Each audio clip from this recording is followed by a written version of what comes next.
ఈ యొక్క సాయంకాల వేళ చేరి వచ్చిన మీకు అందరికి కూడా ప్రభు అయిన యేసుక్రీస్తు పేరిట శుభాభివందనాలు తెలియజేస్తున్నాను. అలాగే మన బిషప్ గారికి కూడా ప్రభు అయిన యేసుక్రీస్తు పేరిట వందనాలు. ఈ సాయంకాల తరగతికి ఈ యొక్క మరి హెచ్ఎస్సి యూనివర్సిటీ పక్షాన, అలాగే నా యొక్క కుటుంబ పక్షాన, నా యొక్క సంఘ పక్షాన కూడా మీకు అందరికీ ప్రేమతో ఆహ్వానం పలుకుతున్నాను. ఇంకా రాని వాళ్ళ కోసం సమయం ఉంది కనుక వాళ్ళు వచ్చి చేరవలసిందిగా ప్రభు పేరిట కోరుచున్నాను. దేవునికి స్తోత్రం. ఈ సాయంకాల వేళ ఒక లేఖనాన్ని చదువుకొని మరి అలాగే ప్రార్థన చేసి ప్రభు సహాయం కోరుతూ ముందుకెళ్దాం. ప్రియా దేవుని బిడ్డలారా, దేవునికి స్తోత్రం. యెషయా గ్రంథము 7వ అధ్యాయము 14వ వచనాన్ని ఒకరు తెలుగులోను మరొకరు ఆంగ్లంలోను చదివిన వెంటనే పరిశుద్ధాత్మ సహాయం కోరుకుందాం. ఆయన మన మధ్యలో సంచారం చేయలాగున ఆది నుంచి అంతం వరకు ఈ యొక్క తరగతిని ఆయన అధ్యక్షతలో నడిపించలాగున మరొకరు ప్రార్థన చేస్తారు. ఆ తర్వాత వెంటనే తరగతిలోకి వెళ్ళిపోదాం. ఇప్పుడైతే యెషయా గ్రంథము 7వ అధ్యాయము 14వ వచనం ఒకరు తెలుగులోను ఒకరు ఆంగ్లంలోను చదవవలసిందిగా కోరుచున్నాను.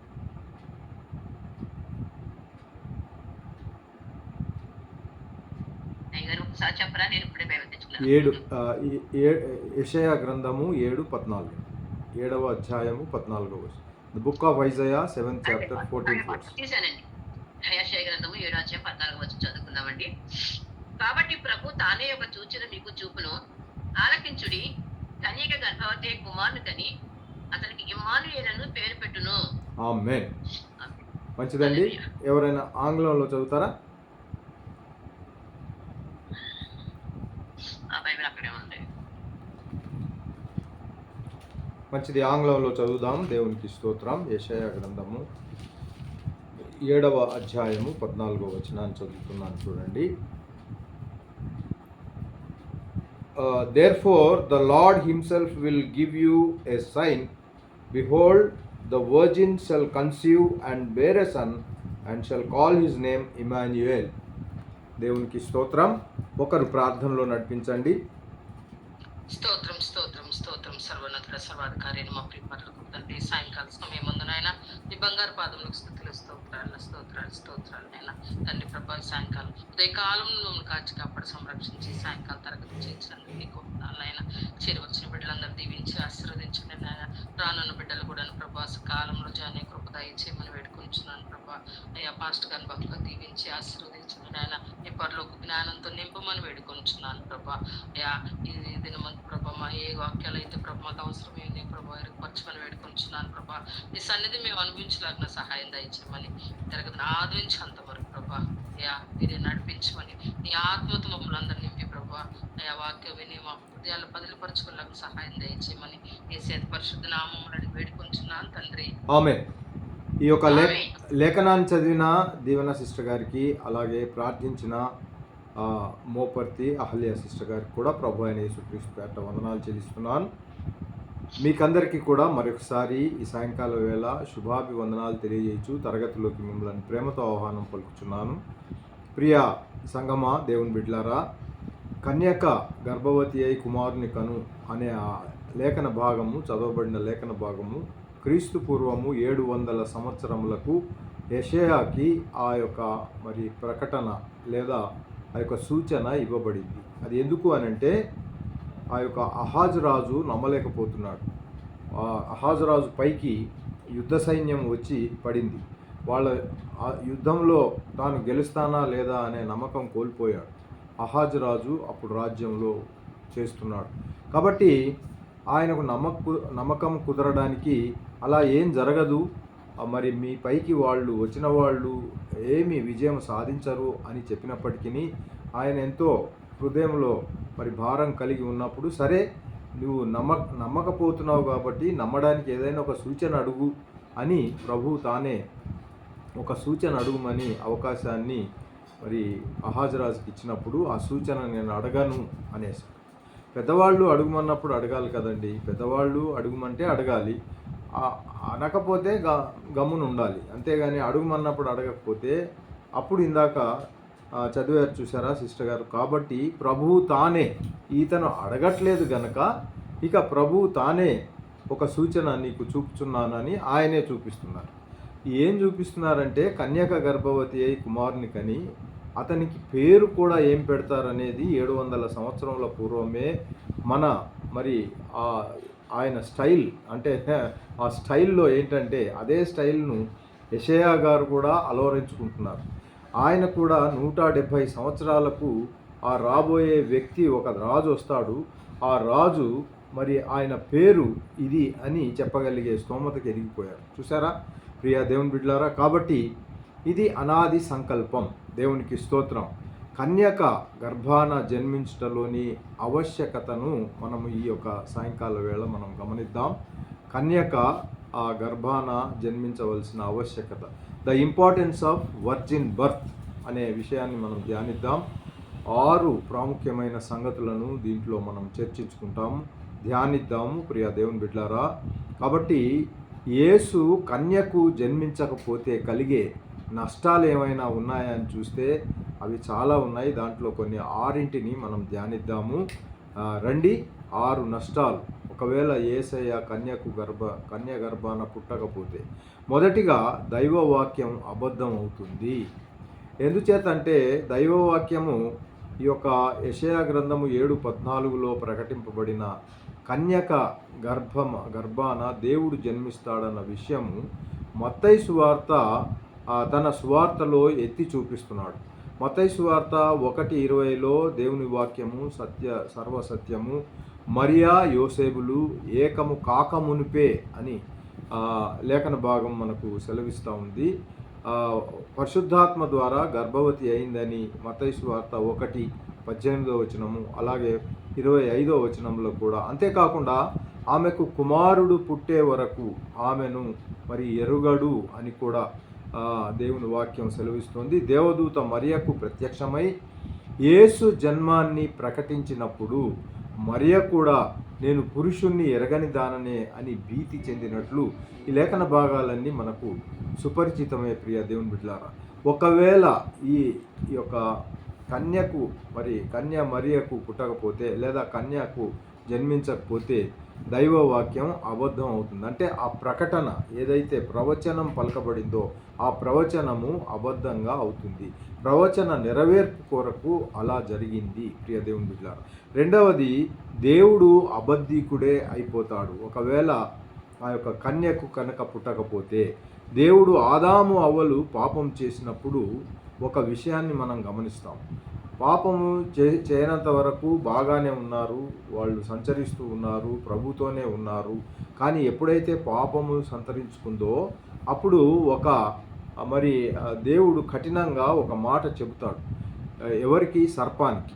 ఆ సర్పానికి చెప్పే మాట మనము చూద్దాం రండి. 3వ అధ్యాయము 15వ వచనంలో ఒక సర్పంతో మాట్లాడుతూ ఆ సర్పాన్ని గద్దించినట్లు మనము ఆదికాండము 3:15లో చూస్తున్నాం. దేవునికి స్తోత్రం. ఏమంటున్నాడంటే, మరియు నీకును స్త్రీకిని నీ సంతానమునకును ఆమె సంతానమునకును వైరము కలగజేసేదను, అది నిన్ను తల మీద కొట్టును, నీవు దాని మడమ మీద కొట్టుదు అని చెప్పారు. ఇక్కడ ఒక దేవుడు తానే మరి సాతానుతో మాట్లాడిన విషయాన్ని సైతాను క్రియల్ని లయం చేస్తాడు అని వాగ్దానం చేశాడు. కాబట్టి స్త్రీ సంతానం అంటే పురుష సంతానం కాదు. స్త్రీ సంతానం అంటే స్త్రీ సంతానమే. పురుష సంతానం అని అంటే మనం ఇప్పుడు చూస్తూ ఉంటే ఎక్కడైనా కానీ మనం ఈ యొక్క ఆ యొక్క పట్టిక చూస్తూ ఉంటే మగవారి పేరే బైబిల్లో ఎక్కువగా ఈయనను కన్నాడు, ఈయనను కన్నాడు అని అట్లా వస్తూ ఉంటుంది. ఆదికాండంలో కూడా ఈ యొక్క మత్తయి సువార్త గారు రాసినప్పుడు 1వ అధ్యాయంలో అలాగానే ఉంటుంది. కాబట్టి ఈ స్త్రీకి కనినారు అని ఎక్కడ కూడా ఉండదు. కానీ ఈ స్త్రీ సంతానము అని ఖచ్చితంగా ఇక్కడ నీకును స్త్రీకిని నీ సంతానమునకును ఆమె సంతానం అంటే స్త్రీ సంతానానికి అని. అక్కడ పురుష సంతానం అంటే పురుష సంతానం కానే కాదు. బైబిల్లో వంశావళులన్నీ చూద్దాం మనం. ఏ వంశావళి చూసినా కానీ అంతా పురుష సంతానంగానే నమోదు చేయబడ్డాయి ఎప్పుడైనా మీరు చూసినా కానీ. కాబట్టి యేసు స్త్రీ సంతానము. ఇప్పుడు ఇందాక ఆదికాండం 3:15లో మనం చూస్తే యేసు కన్యకు జన్మించకపోతే దేవుని వాగ్దానము నెరవేరదు. దేవుడు అంతగా సైతాన్తో మాట్లాడి, ఇదిగో నీ స్త్రీ సంతానానికి మరి నీ సంతానానికి అని చెప్పినప్పుడు యేసు ప్రభువు మరి స్త్రీ సంతానముగా పుట్టవలసి వచ్చింది. అది దేవుడు అబద్ధం కానేరడు. ఇక మూడవదిగా చూస్తే యేసుక్రీస్తు పాపరాహిత్యం అబద్ధం అవుతుంది. యేసుక్రీస్తు పాప పోలికలు ఎక్కడ కూడా లేవు, ఆయన కంటలేదు అనేది అది నిరర్ధకం అవుతుంది. యేసు కన్యకకు జన్మించకపోతే పాపరహితుడు కాలేడు అని మనం గ్రహించాలి. ఒకవేళ మరియ కన్యక కాకపోయి ఉండినా కానీ యేసు పురుష సంయోగం వలన జన్మించితే ఆదాము యొక్క పాపము యేసుక్రీస్తుపై కూడా మోయబడి ఉండేది. అది మనం గమనించాలి ప్రియ దేవుని బిడ్డలారా. యేసు ప్రభు పరిశుద్ధుడు కాలేడు అలాంటప్పుడు. కాబట్టి పరిశుద్ధుడు కాకపోతే మనల్ని పాపం నుండి మరి రక్షించనేరడు. కాబట్టి ఆయన పరిశుద్ధుడైనప్పుడే మనలను ఆయన దానికి అర్హత ఉంటుంది. అలాగే యేసు ప్రభు పరిశుద్ధుడు, పాపరహితుడు, పాపం నుండి రక్షిస్తాడు అని మత్తయి సువార్త 1వ అధ్యాయము 21లో అలాగే 22లో కూడా లూకా గారు కూడా 1:35లో చెబుతూ ఉంటారు. ఈ విషయాలన్నీ మనం గమనించాలి ప్రియ దేవుని. కాబట్టి యేసుక్రీస్తు పాపరహిత్యం అబద్ధమైపోతుంది. కన్యక మరియ గర్భం దాల్చకపోతే యేసు. అలాగే 4వదిగా చూస్తే యేసుక్రీస్తు దైవ కుమారుడిగా పిలువబడుట అబద్ధం అవుతుంది. యేసుక్రీస్తును మనం చూస్తూ ఉంటే దైవ కుమారుడు అంటారు. యేసుక్రీస్తు బాప్తిస్వము తీసుకోగానే ఆకాశం నుండి మరి తండ్రి స్వరం వినబడుతుంది. అది లూకా సువార్తలో మనం 1:35లో చూస్తాం. ఆ తండ్రి స్వరం, ఈయన నా ప్రియ కుమారుడు అని ఆ లూకా సువార్త 3:22లో మనం చూస్తాం. తండ్రి తానే ఈయన నా ప్రియ కుమారుడు అని చెప్పడం. యేసుక్రీస్తు దేవుని కుమారుడు కాకపోతే పాత నిబంధనలోని అనేక ప్రవచనాలు మరి నిష్ఫలమవుతాయి. కాబట్టి వాక్యానుసారంగా వాక్యం నెరవేర్పు కొరకు ఆయన మరి కన్యకు జన్మించిన పరిస్థితులు. 5వదిగా చూస్తే విశ్వాసుల దత్తపుత్రత్వము. మనమంతా దత్తపుత్రులము కదండి. మన దత్తపుత్రత్వము అబద్ధమవుతుంది. దత్తపుత్రత్వం అంటే అడాప్షన్. బహుశా అడాప్షన్ మన ఇప్పటికీ క్రిస్టియన్ కమ్యూనిటీలో ఉందంటారా? క్రిస్టియన్ కమ్యూనిటీలో అడాప్షన్ లేదు ఇప్పటికీ. మరి హిందూ కమ్యూనిటీలో అడాప్షన్ ఇప్పటికి కూడా ఇట్ ఈస్ ప్రివేలింగ్ ఇన్ అక్కడ. కాబట్టి మనం అడాప్షన్ చేయాలని అంటే మరి నాకైతే ఇప్పట్లో అలాంటి లాస్ ఉన్నాయా తెలియదు. అడాప్షన్ కోసము హిందూయిజంలోకి నేను కొంతమందిని ఎరుగుదును. వాళ్ళు వెళ్ళి అడాప్షన్ చేసుకొని మళ్ళీ తిరిగి క్రిస్టియానిటీలోని మారిన వాళ్ళని నేను చూశాను. మరి ఇప్పట్లో అడాప్షన్ అది ఉందో, పిల్లలను అడాప్ట్ చేసుకోవడం, అది కాస్త మనం ఆలోచించాల్సిన విషయము. ఏది ఏమైనా దేవుడు మాత్రం మనలను అడాప్షన్ చేసుకున్నాడు. మరి దత్తపుత్రులము అనబడుతున్నాం మనం. దేవునికి స్తోత్రం. క్రీస్తు కన్యక గర్భాన జన్మించకపోతే మనము దత్తపుత్రులము కాలేము. గలతీలకు 4:4లో చూద్దాం రండి. గలతీలకు రాసిన పత్రిక 4వ అధ్యాయము 4 చదువుతారా ఎవరైనా? 4:4. దేవునికి స్తోత్రం. హల్లెలూయా. దేవునికి మహిమ కలుగును గాక. గలతీలకు అపోస్తలుడైన పౌలు గారు గలతీలకు రాసిన పత్రిక 4:4 చదువుతున్నారా? పరిపూర్ణమైనప్పుడు దేవుడు తన కుమారుని పంపాను. ఆయన పుట్టి చదవండి. మనము దత్తపుత్రులము కావాలనని ధర్మశాస్త్రమునకు లోబడి ఉన్న వారిని విమోచించుటకై ధర్మశాస్త్రమునకు లోబడిన వాడాయి. దేవునికి స్తోత్రం. చాలు సిస్టర్, మనం దత్తపుత్రులము కావాలి. ఇప్పుడు మనం ఏమయ్యామనంటే దత్తపుత్రులం అయ్యాము అని గలతీలకు 4:4 ప్రకారం మనకు అర్థమవుతుంది. మనము మానవ పుత్రులము, అయితే దేవుని కుమారులము కాలేము. గనుకనే దేవుడు మనల్ని తన దత్తపుత్రులుగా చేసుకుంటున్నాడు. ఏమండి, మనము మానవ పుత్రులము, అయితే దేవుని కుమారులము కాలేము. గనుక ఆయన ఏం చేస్తున్నాడంటే దేవుడు మనల్ని తన దత్తపుత్రులుగా, అడాప్షన్ ఆయన చేసుకుంటున్నాడు. ఇది కేవలము మధ్యవర్తి వగు యేసుక్రీస్తు ద్వారానే సాధ్యమవుతుంది. యేసుక్రీస్తు మాత్రమే ఆయన చేయగలడు. యేసుక్రీస్తు మానవ తండ్రి ఉన్నట్లయితే ఆయన కూడా దైవ కుమారుడు కాలేడు. ఏమండి, యేసుక్రీస్తు దైవ కుమారుడు ఎలా కాడు అని అంటే ఆయనకు మానవ తండ్రి ఉంటే దైవ కుమారుడు కాదు. అందుకనే మానవ తండ్రి లేడు. ఆయన ద్వారా మనము కూడా దత్తపుత్రులము కాలేము. ఇదండి దాంట్లో రహస్యం. కాబట్టి మనం దత్తపుత్రులము ఎందుకయ్యాము అని అంటే ఆయన మరి యేసుక్రీస్తుకు తండ్రి లేడు, ఆయన స్త్రీ సంతానం. దేవునికి స్తోత్రం. ఇక 6వది చివరిగా చూస్తే ఈ యొక్క కన్యకు జన్మించకపోతే కలిగే నష్టాలను మనం చూస్తున్నాం. 6వదిగా యేసుక్రీస్తు దైవ మానవుడవుట అబద్ధమవుతుంది. దైవ మానవుడు అంటాం కదా, అది అబద్ధమైపోతుంది కన్యకు జన్మించకపోతే.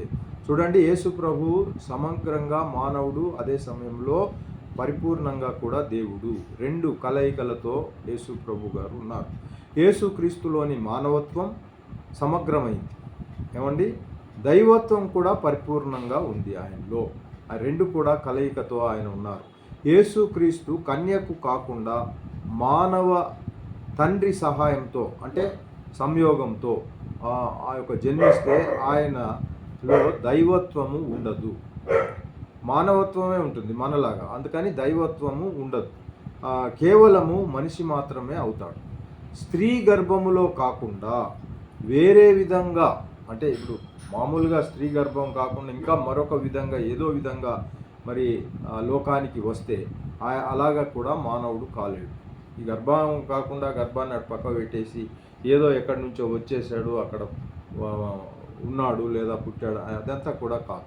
కాబట్టి ఇదంతా కూడా వాక్యం నెరవేర్పు కొరకే ఇలాగూ జరగడం. దేవుడు సర్వశక్తిమంతుడు గనుక పరలోకం నుండి కుమారుడు మానవుడై భూమికి రాగలడు ఆ మాదిరిగా. కాబట్టి అలా వస్తే ఆయన సమగ్ర మానవునిగా మనము అంగీకరించలేము. కనుకనే ఆయన పురుషుని సహాయం అంటే సంయోగము లేకుండా కన్యక గర్భములో దైవ మానవుడై జన్మించాడు. ఈ విషయాలన్నిటిని కూడా మనం లేఖనాలలో మనం గమనిస్తాం. ప్రియ దేవుని బిడ్డలారా, మనము యోహాను సువార్త 3:16 సుపరిచితమైన లేఖన భాగం మనకు ఉంది. అలాగే గల్తీలకు 4:4 ఇందాక చదువుకున్నాం. దేవునికి స్తోత్రం. కన్యక గర్భధారణ ఇశ్రాయేలులకు ఒక సూచన అని మనం ఎరుగుతున్నాం. నెక్స్ట్ పాయింట్ ఏంటంటే కన్యక గర్భధారణ ఇశ్రాయేలీలకు ఒక సూచన. Virgin birth is a sign to Israel. చూడండి, ఇప్పుడు ఇస్సాకు, సంసోను, సమూయేలు, తర్వాత బాప్తిస్మమిచ్చు యోహాను, వీరందరి జన్మము దేవుని ఆశ్చర్య కార్యాలే. ఇవన్నీ దేవుడిచ్చిన బహుమానాలు, దేవుని ఆశ్చర్య కార్యాలే. కానీ కన్యకు జన్మించుట అనేది ఒక సూచక క్రియ. ఏమండి, కన్యకు జన్మించడం అనేది ఒక సూచక క్రియ. ఆశ్చర్య కార్యాలు ఏవేవి ఉన్నాయి? అనేకులు ఇప్పుడు వెళ్ళి వాళ్ళు ప్రార్థన చేసినప్పుడు దేవుడు తానే అనుగ్రహించాడు. ఎవరెవరిని? ఇస్సాకును అనుగ్రహించాడు. అలాగే సంసోను, అలాగే మరి సమూయేలు కూడా వాళ్ళ తల్లులందరూ వెళ్ళి దేవాలయం, అలాగే బాప్తిస్మమిచ్చు యోహాను, వీళ్ళ జన్మాలను చూస్తే అవన్నీ కూడా ఆశ్చర్య కార్యాలే. కానీ కన్యక మరి ఆ కన్యకకు జన్మించుట అనేది ఒక సూచక క్రియ. కాబట్టి అహాజురాజు, ఇందాక చెప్పుకున్నాను చూసారా, అహాజురాజు తన శత్రువులను ఓడిస్తారని, శత్రువులందరూ వచ్చి తనను ఓడిస్తాడని, దేవుడు తనకు సహాయము చేయలేడేమో అనే అపనమ్మకంతో ఉన్నప్పుడు, నువ్వు అపనమ్మకం పెట్టుకోవాల్సిన పని లేదు అహాజు, నువ్వు ఓడిపోవు, వాళ్ళు నీపైన గెలవజాలరు అని చెప్పినప్పుడు ఆయన నమ్మలేకపోతే, సరే నువ్వు ఒక సూచన అడుగు, ఆ సూచన ఏదడిగినా అది నేను చేస్తాను, అట్లాగైనా నువ్వు నమ్ముతావు అని అంటే ఆయన నమ్మలేదు, ఆయన అడగలేదు కూడా. అందుకని యెషయా 7:14లో దేవుడు మాట్లాడుచు, కాబట్టి ప్రభువు తానే ఒక సూచన మీకు చూపిస్తాడు, ఆలకించండి, కన్యక గర్భవతి అయి కుమారుని కని అతనికి ఇమానుయేలు అని పేరు పెడతారు అని చెప్పబడింది యెషయా 7:14లో. గనుక ప్రస్తుత కాలంలో ఇది మోడ్రనిస్టులని చాలామంది ఉన్నారు. మోడ్రన్ మ్యాన్ అని అంటారు. వాళ్ళు దేనిని నమ్మరు. మోడ్రన్ ఏంటంటే మేము చాలా అత్యాధునికమైన మనుషులము అంటారు వాళ్ళు. లేదా లిబరల్స్ అని కూడా కొందరు వచ్చారు. వాళ్ళు లిబరల్గా ఉంటారు. వాళ్లకు మరి దేవాలయంలో కానీ ఆలయాల్లో లేదా ఈ యొక్క దేవుని సాంగత్యంలో ఉన్నప్పుడు కానీ అలాగ ఎక్కడ కూడా ఒక పవిత్రత అనేది పాటించకుండా ఇక్కడ ఇది ఆలయం కాదులే అనే విధంగా ఎక్కడుంటే అక్కడ చెప్పులు కానివ్వండి, వాళ్ళ వేషధారణ కానివ్వండి, హెయిర్ స్టైల్ కానివ్వండి, ఏది కూడా లిబరల్గా ఉంటారు. చాలా లిబరల్గా దేవుని వాక్యానుసారమైన ఒకటి రెండు కూడా వాళ్ళలో మరి పొందిక లేకుండా ఉంటుంది. అలాంటి లిబరల్ యాటిట్యూడ్స్ ఉన్న వాళ్ళు కొంతమంది ఉన్నారు. ఏంటంటే మా అబ్బా వీళ్ళు చాలా లిబరల్స్, అన్నిటినీ ఓర్చుకుంటారు, అన్నిటినీ తాలుకుంటారు, అన్నిటినీ కలుపుకుంటారు అనే ఉద్దేశం కలిగి ఉంటారు. అది అన్నిట్లో ఉన్నారు, అందరిలో ఉన్నారు, వీళ్ళలో కూడా క్రైస్తవుల్లో కూడా ఉన్నారు. అలాగే కొంతమంది మోడ్రనిస్టులు అంటారు. వీళ్ళందరూ ఏంటంటే వీళ్ళు యేసు కన్యకు జన్మించాడని వాళ్ళు అసలే నమ్మరు. వీళ్ళ సిద్ధాంతం ఏంటంటే కన్యకు పుట్టాడంటే వాళ్ళు నమ్మరు. ఎవరెవరు? మోడ్రనిస్టులు, అలాగే ఆ యొక్క లిబరల్స్, వీళ్ళు నమ్మరు. కాబట్టి ఇది యెషయా కుమారుని గూర్చి ప్రవచనమని వారి వాదన. యెషయాకి కుమారులు ఉన్నారు కదా. శారదా, ఈ ఏదో మాడిపోయిన వాసన బాగా వస్తున్నది. దేవునికి స్తోత్రం, మహిమ కలుగును గాక. గనుక ప్రియ దేవుని బిడ్డలారా, ఈ యొక్క యెషయాకి 2 కుమారులు ఉన్నారు. ఆ కుమారులను సూచించి ఈ లేఖనము ఈ యొక్క ప్రవచనము చెప్పబడిందని వాళ్ళ వాదన. ఎవరి వాదన? ఈ యొక్క మోడ్రనిస్టులు కానివ్వండి లేదా లిబరల్స్ కానివ్వండి, వీళ్ళు వాదిస్తూ ఉంటారు. ఇది అది కాదండి, ఆయనకు ఉన్న 2 కుమారుల గురించి ఈ యొక్క అప్పటిదే అని అంటే ఆ యొక్క మరి అంతవరకు కొద్దిగా నిజమైంది. దాంట్లో యెషయాకి కుమారునికి దాటి దాన్ని నిజమైన విమోచకుడు లేదా కుమారుని పైన కొద్దిగా ఉన్నప్పటికీ విమోచకుడు అనే పదం వచ్చింది చూసారా. అలాగే రక్షకుడు పుడతాడని ఈ యొక్క వాక్యం చెబుతుంది. కాబట్టి మరియా, ఇమ్మానుయేలు, కన్యక మరియా. అయితే కన్యక అనే పదము, ఇమ్మానుయేలు అనే పదము యెషయా కుమారునికి వర్తించదు. కన్యక లేదా ఇమ్మానుయేలు ఈ రెండు కూడా యెషయా కుమారులకు ఆపాదించడము అది వాళ్లకు తగదు, ఆ కుమారులకు తగదు. కనుక ఇది వాళ్ళు గ్రహించాలి. ఇది వాళ్ళ కుమారులకే వర్తిస్తుంది అని చెప్పి ఏదో ఈ రోజుల్లో తర్కము, వివాదము అని వస్తుంది చూసారా, అక్కడ మనం అలాంటి వాటిలోకి వెళ్ళడానికి వీల్లేదు. వాక్యం ఎలా ఉందో అలా మనం నేర్చుకుంటూ ముందుకు వెళ్ళాలి. దేవునికి స్తోత్రం. రక్షకుడు పుడతాడని వాక్యం చెబుతుంది కనుక మరియా కన్యక కాదనే వాదనను వారు చెప్పేది. ఒక హెబ్రీ భాషలో వాళ్ళు ఒక మాటను తీసుకొని దాన్ని అంటే బలపరుస్తూ ఉంటారు. ఆ మాట ఏంటంటే అల్మా అనే మాటను తీసి వాదోపవాదానికి వస్తూ ఉంటారు. కాబట్టి హెబ్రీలో మరో మాట కూడా ఉంది, బెతులా అని కూడా ఉంది. పాత నిబంధన అంతా హెబ్రీలో రాసబడింది కాబట్టి ఒకటేమో అల్మా, మరొకటేమో బెతులా, ఈ 2 మాటలు కూడా ఉన్నాయి. అంటే స్త్రీ కన్యకకు హెబ్రీలో మరొక మాట ఏంటంటే బెతులా. కన్యకకు బెతులా ఉంది, అల్మా అని కూడా ఉంది. కాబట్టి స్త్రీ అంటే వివాహమైనది అనే ఎందుకు అనుకోవాలి? స్త్రీ అంటే కన్యక కావచ్చు, వివాహిత కావచ్చు, విధవరాలు కూడా కావచ్చు. స్త్రీ అంటే అల్మా అనే మాట పాత నిబంధనలో 7 మార్లు మనం చూస్తూ ఉన్నాం. కాబట్టి నిర్గమకాండము 2:8లో చిన్నది అనే మాట మనం చూస్తూ ఉన్నాం. చిన్నది అని అనువాదించబడింది దాంట్లో హెబ్రీలో. కాబట్టి మిరియాము చిన్నది అనే కానీ వివాహిత అని అనుకోలేము కదా. వివాహిత చిన్నది మిరియాము. కాబట్టి కీర్తనలు 68లో కూడా, 68:24లో కూడా, పరమగీతాలు 1:3లో కూడా, అలాగే 6:8లో కూడా, సామెతలు 30వ అధ్యాయము 19లో కూడా, ఈ భాగాల్లో అనేకమైన భాగాల్లో అల్మా కన్యక అనే అనువదించబడింది. అలాగే రిబ్కాను గూర్చి వ్రాసినప్పుడు కూడా ప్రియ దేవుని బిడ్డలారా, ఈ వాక్య భాగంలో ఆదికాండం 24:43లో అల్మా అని 24:16లో 2 మార్లు బెతులా అని కూడా వ్రాయబడింది. కనుక ఈ మాటలు ఒకదానికొకటి పర్యాయ పదాలు, సినానిమ్స్ అంటారు. We call these as synonyms and antonyms చదువుతూ ఉంటాం కదా, అలాగా సినానిమ్ పర్యాయ పదాలు ఏవండి? అల్మా అండ్ బెతులా. అంతేకాదు హెబ్రీ పాత నిబంధన గ్రీకులోకి అనువదించబడినప్పుడు, ఈ హెబ్రీ అంతా కూడా గ్రీకులో అనువాదం చేసినప్పుడు గ్రీకు భాష పండితులు అల్మాను ఒక పదాన్ని వాడుతూ అనువాదం చేశారు.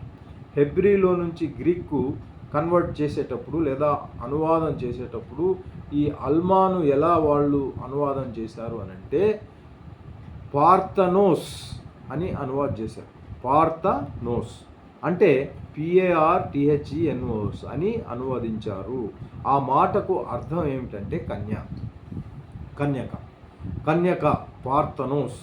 కాబట్టి ప్రియ దేవుని బిడ్డలారా, కన్యక గర్భవతి. అందుకని దాంట్లో సందేహం కానీ సందిగ్ధం కానీ ఎక్కడ ఉండడానికి వీలు లేదు. యెషయా గారి కుమారులకు ఆపాదించడానికి లేదు. మరి ఖచ్చితంగా కన్యక గర్భవతి అయి కుమారుని కను అనేది 700 సంవత్సరాల తర్వాత నెరవేరింది కూడా. ఆ లేఖనాలన్నీ మనం మత్తయి సువార్తలో చదువుకోగలం. తండ్రియగు దేవుని యొక్క పాత్ర చూద్దాము ఈ విషయంలో.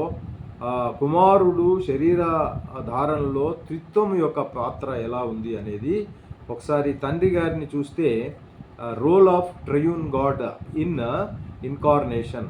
ఈ యొక్క దేవుని యొక్క కుమారుని యొక్క మరి శరీర ధారణలో తండ్రి పాత్ర ఎలా ఉందంటే, తండ్రి అయిన దేవుడు తన అద్వితీయ కుమారుని పాప శరీరంలో కుమారుని పాప శరీరాకారంలో పంపించాడు. చూడండి, రోమియోలకు రాసిన పత్రిక 8వ అధ్యాయం 3వ వచనము, అలాగే ఇందాక గలతీ 4:4లో మనం చూస్తూ వచ్చాం. తండ్రి ముందుగానే ఈ విషయాల్ని దావీదు గారికి వాగ్దానం చేశాడు కూడా. కాబట్టి తండ్రి కూడా కుమారునికి శరీరాన్ని అమర్చాడు అని హెబ్రీ 10:5లో ఉంది. రండి చూద్దాం, హెబ్రీ 10:5 చదువుకుందాం. దేవునికి స్తోత్రం, హల్లెలూయా. ఆయన ఏం చేస్తున్నాడు అని అంటే 5లో, కాబట్టి ఆయన ఈ లోకమందు ప్రవేశించినప్పుడు ఇలాగు చెప్పుచున్నాడు, బలియు అర్పణయు నీవు కోరలేదు కానీ నాకొక శరీరమును అమర్చితివి. ఒక శరీరాన్ని దేవుడు అమర్చాడు అనేది మనం చూస్తున్నాం. ఏం శరీరం? కుమారునికి ఒక శరీరాన్ని అమర్చాడు. దైవత్వమే కానీ ఒక శరీరం అమర్చబడి అనే ఆ లేఖనాన్ని మనం ఈ యొక్క హెబ్రీలకు 10:5లో చదువుకుంటున్నాం. కాబట్టి కుమారుడైన దేవుని పాత్ర దీంట్లో చూసినప్పుడు రెండవదిగా కుమారుడు రక్తమాంసంలో పాలివాడయ్యాడని ఇక్కడే మనం చూస్తున్నాం. పూర్ణ హోమములను పాప పరిహారార్థ బలులను నీకు ఇష్టమైనవి కావు. అప్పుడు నేను గ్రంథపు చుట్టలో నిన్ను గూర్చి వ్రాయబడిన ప్రకారం దేవా నీ చిత్తము నెరవేరినట్లు ఇదిగో నేను వచ్చి ఉన్నానంటిని. కాబట్టి ప్రియ దేవుని బిడ్డలారా, ఇక్కడ ఈ లోకమందు ప్రవేశించినప్పుడు ఇలాగు చెప్పుచున్నాడు, బలియు కోరలేదు కానీ నీ శరీరమును అమర్చితివి. దేవునికి స్తోత్రం. కాబట్టి ఈ యొక్క తన్ను తాను రిక్తునిగా చేసుకొని మానవుని మరి స్వరూపము ధరించాడని ఫిలిప్పీ 2:7లో రిక్తునిగా చేసుకొని ఒక మానవుని రూపాన్ని ఆయన ధరించినట్లు చూస్తున్నాం. 2:7 చూడండి, 2:7 దేవునికి స్తోత్రం, హల్లెలూయా. ఫిలిప్పీలకు 2:7లో నాకు చక్కగా చూడగలము. ఫిలిప్పీలకు రాసిన పత్రిక 2:7లో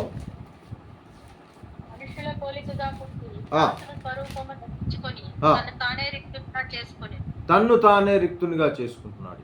అసలు ఆయనకి అన్నీ ఉన్నా కానీ ఏమి లేనట్టు, అన్నీ ఉన్నా కానీ ఏమి లేని విధంగా రిక్తునిగా కుమారుని పాత్ర అది.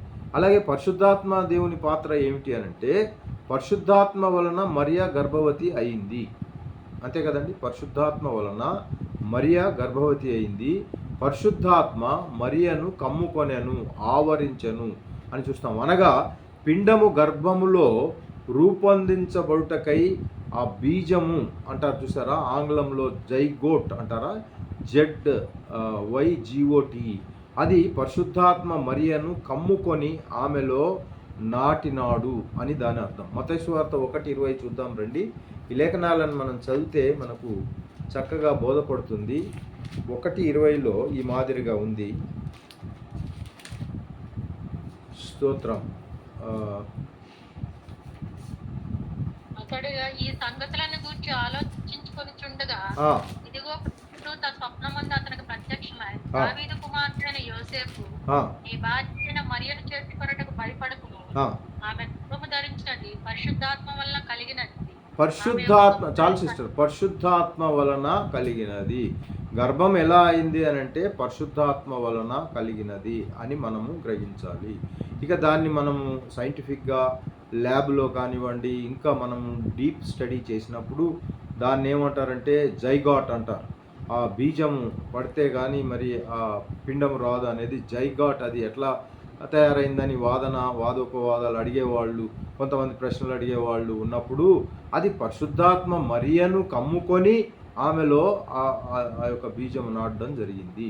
లూకా సువార్త 1:35 కూడా మనకి ఈ విషయము తేటగా ఉంది. చూద్దాం రండి. లూకా 1:35 ఈ మాదిరిగా ఉంది. ప్రియ దేవుని బిడ్డలారా, ఏమి చెప్పబడుతుంది అనంటే, పరిశుద్ధాత్మ నీ మీదికి వచ్చును, సర్వోన్నతుని శక్తి నిన్ను కమ్ముకొనును. ఆ శక్తి ఆమెను ఆవరించును అని ఉన్నా, కమ్ముకొనును అని ఉన్నా గనుక పుట్టబోవు శిశువు గనుక శిశువు పుడతాడు అని దాని తాత్పర్యం.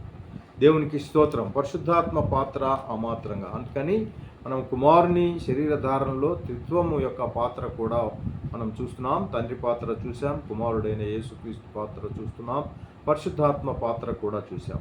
ఇక ప్రియ దేవుని బిడ్డలారా, ఈ యొక్క త్రిత్వంలోని ఒక వ్యక్తి అయిన కుమారుడు, నిత్యుడగు కుమారుడు, ఆయన ఎందుచేత శరీరాన్ని ధరించవలసి వచ్చిందో, ఈ యొక్క కాలాతీతుడగు దేవుడు కాలంలోనికి అడుగు పెట్టాల్సి వచ్చింది.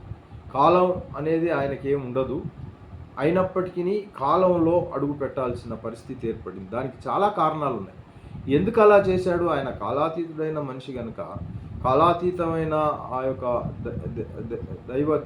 దేవుని కుమారుడు కనుక ఆయన అక్కడే ఉండిపోవాలి. కానీ కాలంలోకి ప్రవేశించడానికి కారణాలు ఏంటి అని అంటే చాలా కారణాలు ఉన్నాయి. కనీసం ఒక 16 కారణాలు మనము ధ్యానిస్తూ ముందుకెళ్దాం. ఒకటి, ఆ 16 కారణాల్లో అంటే కాలాతీతుడగు దేవుడు కాలంలోనికి అడుగు పెట్టాడు అనడానికి దానికి చాలా కారణాలు ఉన్నాయి. ఒకటి కాదు, రెండు కాదు, 16 కారణాలు ఉన్నాయి. అది మనం ధ్యానిద్దాం ఈ సాయంకాల వేళ. దేవునికి స్తోత్రం. మొదటిగా, అదృశ్య దేవుని ప్రత్యక్షపరచడానికి. అదృశ్య దేవుణ్ణి మరి మనుషులకు ప్రత్యక్షపరచాలి కదా. ఎప్పుడు చూసినా కానీ మోషే, నేను చూస్తాను నిన్ను అని అంటే నువ్వు నన్ను చూడలేవు, నువ్వు వెనక నుంచి నేను అలా వెళ్తూ ఉంటే వెనక నుంచి చూడు అని అన్నాడు. కాబట్టి వెనక నుంచి ఆయన ఏం చూశాడో మనకేమీ అర్థం కాలేదు. కాబట్టి ఎవరిని అడిగినా కానీ ఎవరికి కూడా నీవెవరవు దేవా చెప్పు, నువ్వు నాకు కనబడు అని అంటే నేను ఉన్నవాడను అని చెప్తాడు. ఎక్కడ ఉన్నవాడు, ఎట్లా, ఎవరికి కనబడకుండా. కాబట్టి ఆయన తను తాను ప్రత్యక్షపరచుకుంటే బాగుంటుంది. రండరా, మీరు వెనుకకు రండి, మీరు పాపం చేయకండి అంటే నాకు కనబడే దేవుడు లేడు కాబట్టి కనబడే విగ్రహాన్ని చేసుకుంటామని మరికొందరు అక్కడ మరి ముందుకు వెళ్ళడం జరిగింది. ఆ యొక్క మరి ఐగుప్తు నుంచి కానాన్ యాత్రలో.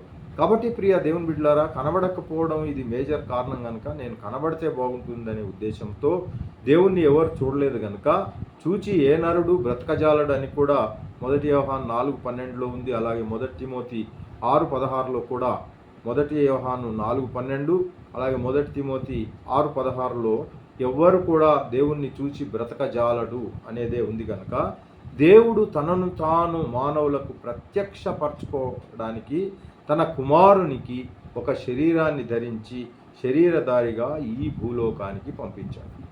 స్తోత్రం చెల్లిద్దాం. హల్లెలూయా, హల్లెలూయా. దేవునికి మహిమ కలుగునుగాక.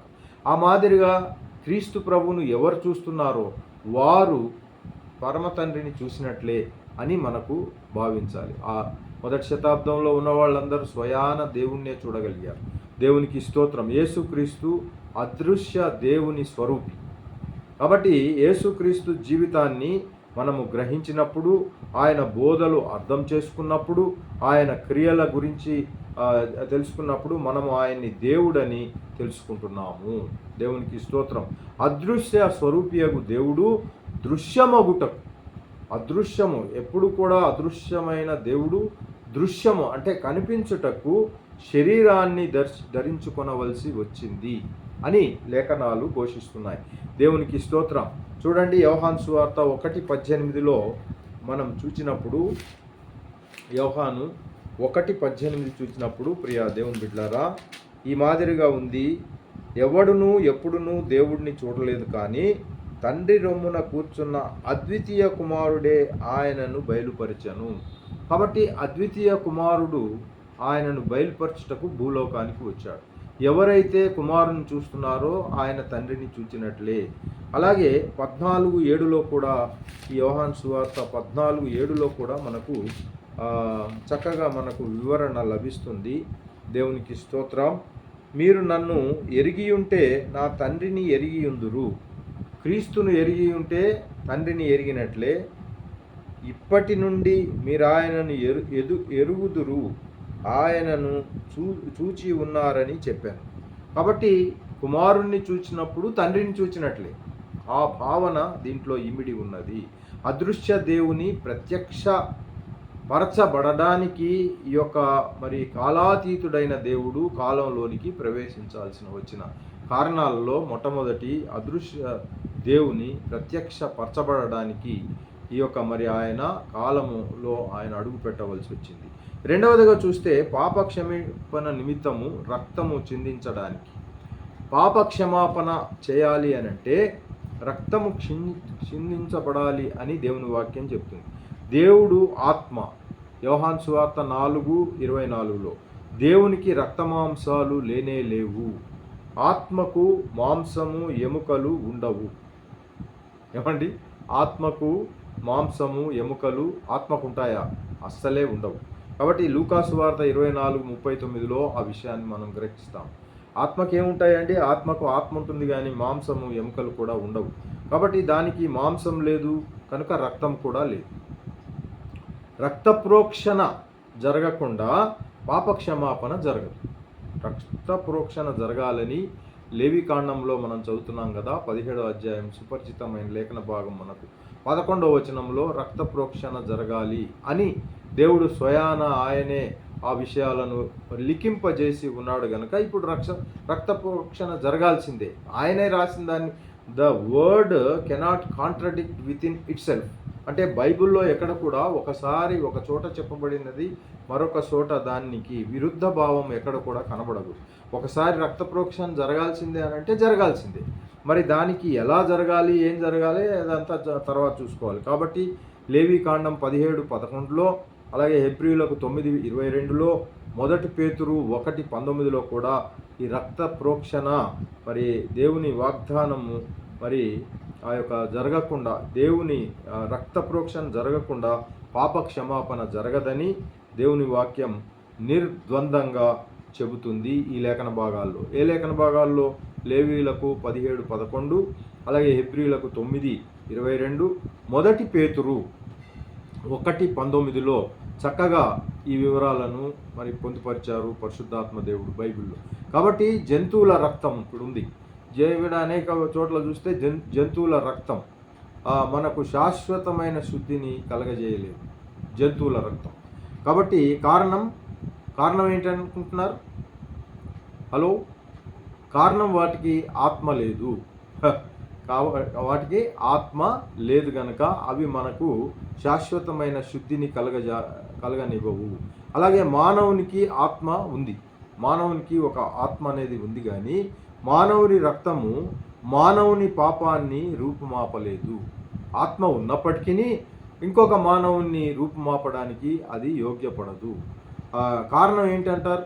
ఎందుకు అలా ఉపయోగపడదు అనంటే మానవులందరూ పాపాత్ములే అని రోమీలకు రాసిన పత్రిక 3:4వ వచనం నుంచి 20 వరకు చదివినప్పుడు మనకు అర్థమవుతుంది అది ఎందుచేత అలా పాపం అలా వచ్చేసింది అనేది. కాబట్టి పాపరహితుడు ఎవరైనా ఉన్నారా అనంటే అతడు దేవుడు ఒక్కడే. పాపరహితుడు ఎవరున్నారు? దేవుడు ఒక్కడే ఉన్నాడు. కనుక దేవుడే రక్తాన్ని చిందిస్తే తప్ప మరి రక్త ప్రోక్షణ జరగదు. ఎలా జరుగుతుంది మరి? దేవుడే రక్తం అంటే దేవుడు రక్త మాంసాల్లో పాలిభాగస్తుడు అవ్వాలి. అంటే ఆ యొక్క శరీరధారిగా ఈ భూలోకానికి రావాలి. శరీరధారిగా రావాల్సి వచ్చింది కూడా. ఇది ఒక కారణం అండి. పాప క్షమాపణ నిమిత్తము రక్తము చిందించడానికి కాలాతీతుడగు దేవుడు కాలంలోనికి అడుగు పెట్టాడు. 2 విషయాలను మనం గమనిస్తూ ముందుకెళ్తున్నాం. మొదటిదేమో అదృశ్య దేవుని ప్రత్యక్షపరచడానికి ఒకటి, రెండవది పాప క్షమాపణ నిమిత్తము రక్తము చిందించడానికి ఆ దేవుడు తానే శరీరంలో మరి ఆయన అవతరించడానికి. తర్వాత మూడవదిగా మధ్యవర్తిత్వం చేయడానికి. మూడవ కారణం ఏమిటి అనంటే మధ్యవర్తిత్వం చేయడము.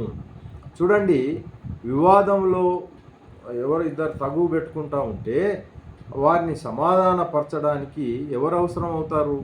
ఒక మధ్యవర్తి ఒకరు ఉండి, మూడవ వ్యక్తి అక్కడ ఉండి, బాబు ఏమైద్దిలే, నువ్వు అటు వెళ్ళిపో, ఏం కాదులే అయ్యా, నువ్వు సమర్పించుకో అని ఇద్దరిని కాంప్రమైజ్ చేయడానికి ఒక మధ్యలో ఒక వ్యక్తి ఉండాలి. మధ్యవర్తిగా ఉండే వ్యక్తి ఇద్దరిని బాగా ఎరిగిన వాడై కూడా ఉండాలి. ఇతని గురించి తెలియకపోయినా ఆ మధ్యవర్తిత్వం చేసే ఆ న్యాయం వన్ సైడెడ్ అవుతుంది. అందుకని మధ్యవర్తిత్వం చేసే వ్యక్తి ఎవరైనా ఉంటే ఇటు ఎరిగి ఉండాలి. అప్పుడే అది సరి అయిన మార్గదర్శనం అవుతుంది. కాబట్టి ఈ యొక్క దేవునికి మానవునికి మధ్య వైరం ఉంది అని, కాబట్టి వివాదం కూడా ఉంది అని మనం యెషయా గ్రంథ ధ్యానాల్లో చూస్తూ వచ్చాం. మళ్ళీ చూద్దామా? 1:18 చక్కగా చెప్పారు యెషయా. మనం మళ్ళీ ఒకసారి పునరాలోకన చేసుకుంటే యెషయా 1:18 మానవునికి స్తోత్రం, హల్లెలూయా, దేవునికి మహిమ. 18వ వచనం చూడండి, 1:18 గ్లోరీ. 1:18 ఏమన్నా మాట సెలెక్ట్ చేస్తున్నాడు.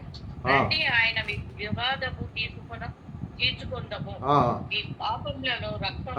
చాలు సిస్టర్. ఇప్పుడు వివాదము ఎవరెవరికి ఉందంటే దేవునికి మనకు ఒక వివాదం ఉంది. ఈ వాక్య ప్రకారము వివాదము ఉంది. ఆ వివాదం తీర్చుకోవాలి మనం. ఒక వివాదం ఉందండి, ఆ వివాదాన్ని రండి మనం తీర్చుకుందాం అంటారు. వివాదం ఉంది కదా, ఇద్దరి మధ్యలో వివాదం, తండ్రి మధ్యలో మన మధ్యలో వివాదం ఉంది. అయితే ఆ దేవునికి మానవునికి మధ్య మరి ఆ యొక్క వివాదం ఉన్నది. అలాగే 43:26 కూడా ఇదే విషయాన్ని మనం చూస్తాం. 43:26 చూడండి. 43 యెషయా గ్రంథము 26 చూసినప్పుడు దేవునికి స్తోత్రం, హల్లెలూయా. నాకు జ్ఞాపకము చేయుము, మనము కూడి వాదింతము, నీవు నీతిమంతుడుగా తీర్చబడినట్లు నీ వ్యాజ్యమును వివరించుము. అంటే ఇక్కడ ఇద్దరి మధ్యలో ఏదో తగువు ఉన్నది కాబట్టి నాకు జ్ఞాపకం చేయి, మనం కూడి వాదించుదాము అని అంటాడు. 26 చూడండి, put me in remembrance, let us argue together. Arguments ఉంటాయి ఇక్కడ. నేను అది చేశాను, మీరు ఇది చేశారు, మీరు ఇది చేయలేదు, నేను ఇది చేయలేదు, ఇది ఆర్గ్యుమెంట్స్ అవుతూ ఉంటాయి. ఎప్పుడైనా కోర్టులో చూసారా, ఒక ఆర్గ్యుమెంట్ సెషన్ ఉంటుంది. ఆయన చెప్తాడు, పిటిషనరు, తర్వాత వాళ్ళందరూ అట్లా. కాబట్టి ఈ కేసు ఆ వివరాలు అవన్నీ కూడా అలా అవుతాయని ప్రూవ్ చేద్దాం. Set forth your case that you may be proved right. అక్కడ ప్రూవ్ కావాలి, రైట్ అని ప్రూవ్ అయ్యేంత వరకు కూడా ఆ వాదోపవాదాలు జరుగుతాయి అని ఇక్కడ తెలియపరుస్తూ ఉన్నాడు. కాబట్టి మానవునికి దేవునికి మధ్యవర్తిత్వం చేయగల వ్యక్తి కావాలి. ఇప్పుడు ఇద్దరి మధ్యలో తగాదాలు ఉన్నాయి కాబట్టి ఇందాక మనం చెప్పుకున్న విధంగా మానవుని సరిగ్గా ఎరిగి మరి దేవుణ్ణి కూడా సరిగ్గా ఎరిగిన ఒక మధ్యవర్తి కావాలి.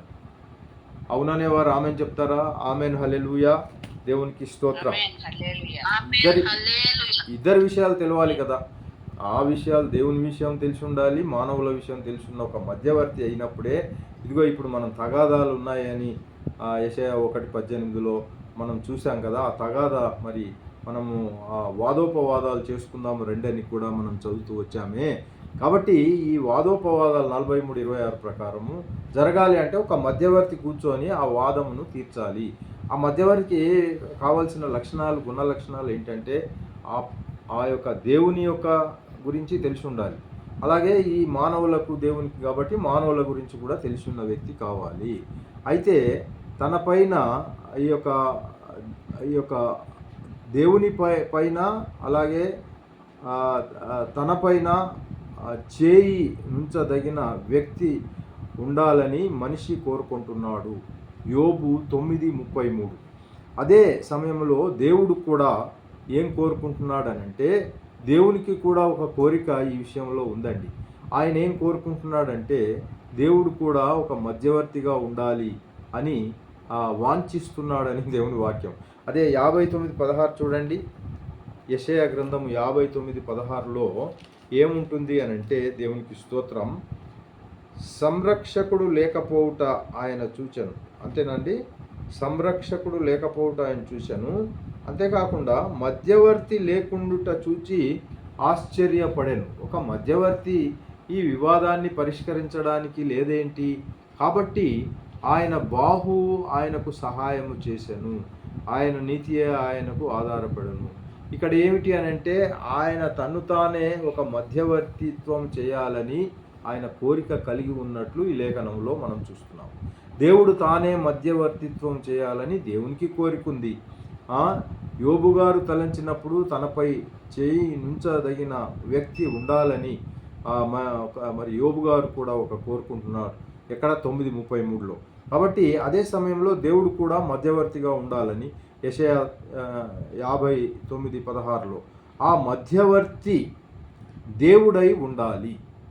ఎందుకంటే దేవుడు ఎరిగిన వ్యక్తిగా, మనుషులను వ్యక్తిగా ఆ మధ్యవర్తి ఇప్పుడు ఎవరై ఉండాలంటే దేవుడై ఉండాలి, మానవుడై కూడా ఉండాలి. దేవుడై ఉండాలి, మానవుడై ఉండాలి. రెండు కలయిక ఉంటేనే ఆ యొక్క వివాదం తీర్చబడుతుంది, ఇద్దరికి న్యాయం జరుగుతుంది. ఏ మానవుడు దైవత్వాన్ని సంతరించుకోలేడు. ఇటు చూస్తే ఒక మానవుణ్ణి ఎంచుకొని అయ్యా నువ్వు దైవత్వం తీసుకో అంటే ఏ మానవుడికి కూడా దైవత్వం రాజాలదు కూడా. కానీ దేవుడు తనకు మానవత్వాన్ని జోడించుకోగలడు. దేవుడి దగ్గర ఎలాంటి శక్తి ఉందంటే, ఆయన దిగి వచ్చి ఆయన ఉన్న ఆ స్థానాన్ని విడిచిపెట్టి ఆయనే మరి సమర్పించుకొని దిగి వస్తే ఇదిగో వీళ్ళతో కలిసిపోగలడు, లేదా తనకు మానవత్వాన్ని జోడించుకోగలడు. దేవునికి స్తోత్రం చెల్లిద్దాం. హల్లెలూయా. అందరం ఆమేన్ చెప్దాం. దేవునికి స్తోత్రం. అందుకనే ఆత్మస్వరూపియగు కుమారుడు శరీరాన్ని ధరించవలసి వచ్చింది. స్తోత్రం. దేవునికి మహిమ కలుగును గాక. మధ్యవర్తి అనే విషయాన్ని హెబ్రీ 9:15లో కూడా మనం చూస్తాం. రండి చూద్దాం. మధ్యవర్తి హెబ్రీ 9:15లో ఈ హేతువు చేత మొదటి నిబంధన కాలంలో జరిగిన అపరాధముల నుండి విమోచనము కలుగుటకై ఆయన మరణము పొందినందున పిలువబడిన వారు నిత్యమైన సాక్ష్యమును గూర్చిన వాగ్దానమును పొందు నిమిత్తము ఆయన కొత్త నిబంధనకు మధ్యవర్తి అయి ఉన్నాడు. మధ్యవర్తిత్వము ఇక్కడ వచ్చింది. కాబట్టి ఆయన మధ్యవర్తిగా రావాల్సిన ఆవశ్యకత ఏర్పడింది. అలాగే తిమోతి గారు కూడా చెబుతున్నారు. 1 తిమోతిలో చూడండి, 1 తిమోతి 2:5. దేవునికి స్తోత్రం. 2:5లో కూడా చక్కగా చెప్తున్నారు చూడండి. 5లో దేవుడు ఒక్కడే, దేవునికి నరులకు మధ్యవర్తి కూడా ఒక్కడే, ఆయనే ప్రభు అయిన యేసుక్రీస్తు అన్నారు. స్తోత్రం. దేవునికి మహిమ. కాబట్టి మధ్యవర్తిత్వము దేవుడు చేయాలని కోరుకున్నాడు, మానవులు కూడా. అయితే మానవులు దైవ శరీరంలో ఉండలేరు కాబట్టి దేవుడే దిగి వచ్చి మానవ శరీరం ధరించుకొని ఇద్దరిని మరి కలిపే ప్రయత్నము క్రీస్తుల ప్రభుల వారు చేశారు. ఈ మాదిరిగా మనము కాలాతీతుడైన దేవుడు కాలంలోకి అడుగు పెట్టడానికి కారణాలను చూస్తూ వస్తున్నాం. మొదటిగా అదృశ్య దేవుణ్ణి దృశ్యపరచడానికి, రెండవదిగా పాపక్షమాపణ నిమిత్తము రక్త ప్రోక్షణ చేయడానికి, మూడవదిగా మధ్యవర్తిత్వం చేయడానికి అని చూస్తూ వచ్చాము. ఇక నాలుగవదిగా శోధింపబడు వారికి సహాయము చేయ కనికరం గల ప్రధాన యాజకునిగా ఉండుటకై. శోధించబడే వాళ్లను, వారికి కనికరం చూపేవాళ్ళు కాస్త కావాలి. కాబట్టి మానవులమైన మనం శోధనలకు గురి చేయబడేవారం. ఎప్పుడు కూడా ఏదో ఒక శోధన వస్తూనే ఉంటుంది. ఒక్కోసారి 2 కలిపి వస్తాయి, ఒక్కోసారి 3 వస్తాయి. అన్ని శోధనలు నాకే ఉన్నాయి ఏంటండి, ఒకటి తర్వాత ఒకటి వచ్చేది. కొన్ని అయితే ఆ 1 ప్లస్ ఇంకోటి ప్లస్ 3 4 కలిపి ఒకేసారి వచ్చే శోధనలు కూడా ఉంటాయి. ఇలాగా మానవులమైన మనము ఆ శోధనలకు గురి చేయబడేవారం. కాబట్టి ఈ శోధనలకు లోబడి పాపము కూడా చేయగలవారం మనము. కాబట్టి మనము శోధింపబడినప్పుడు మనకు సహాయము చేయగలవాడు ఒకడు కావాలి. ఎప్పుడైతే శోధన వస్తుందో ఆ శోధనలో నుంచి బయటికి తీయగలిగే ఒక సహాయకుడు ఉంటే ఎంత బాగుంటుంది. కాబట్టి మన వలననే శోధింపబడి పాపము లేని వాడుగా ఉన్న వ్యక్తి మనకు సహాయము చేయగలుగుతాడు. మన వలనే మరి శోధింపబడి పాపము లేనివాడుగా ఉన్న వ్యక్తి మాత్రమే మనకు సహాయం చేయగలుగుతాడు. కాబట్టి పాపం లేనిగా వాడుగా ఉండేవాడు దేవుడే. పాపం లేనిగా ఉండేవాడు శోధింపబడినా కానీ పాపం లేనివాడు కాబట్టి ఆ పాపంలో నుంచి బయటకు వచ్చి మనలను కూడా తీయగలిగే శక్తి ఆయనకు మాత్రమే. శరీరం లేకుండా మరి ఆయన శోధింపబడలేడు కదండి. శోధింపబడాలి కదా ఆయన కూడా. ఆయన శోధించాలంటే ఆయన శరీరంలోనికి వస్తే కదా ఆయన శోధింపబడేది. అందుకనే ఆయన శరీరంలోనికి రావాల్సిన అవసరత ఏర్పడింది. ఈ యొక్క కాలాతీతుడైన వారు కాలంలోనికి రావాల్సిన అవసరత ఏర్పడింది. కాబట్టి ఆయన శోధింపబడాలి. కానీ దైవ పుత్రుడు గనక ఆ శోధనను జయించి మనలను కూడా జయించే అంటే మనలను కూడా గట్టెక్కించే శక్తి ఆయనకు ఉంటుంది. కాబట్టి దేవుడే ఆయన మరి ఆ యొక్క శరీరము లేకుండా ఆయనను ఎవరు కూడా శోధించలేరు. దేవుడు ఆత్మ కనుక ఆయనను శోధించేవాడు ఎవడు. అందుకని శరీరము ఆయన ధరించుకున్నాడు. అందువల్లనే ఆయన మానవ వంటి వాడై శోధింపబడి పాపము లేనివాడుగా ఉండి శోధింపబడు మనకు సహాయాన్ని అందించి కనికరములు గల ప్రధాన యాజకునిగా ఉన్నాడు. రండి చూద్దాం. హెబ్రీయులకు రాసిన పత్రిక 2వ అధ్యాయం. స్తోత్రం, దేవునికి మహిమ కలుగును గాక. హెబ్రీయులకు రాసిన పత్రిక 2వ అధ్యాయంలోనికి వెళ్దాం. 2:17 నుంచి చదువుతారా? స్తోత్రం, హల్లెలూయా.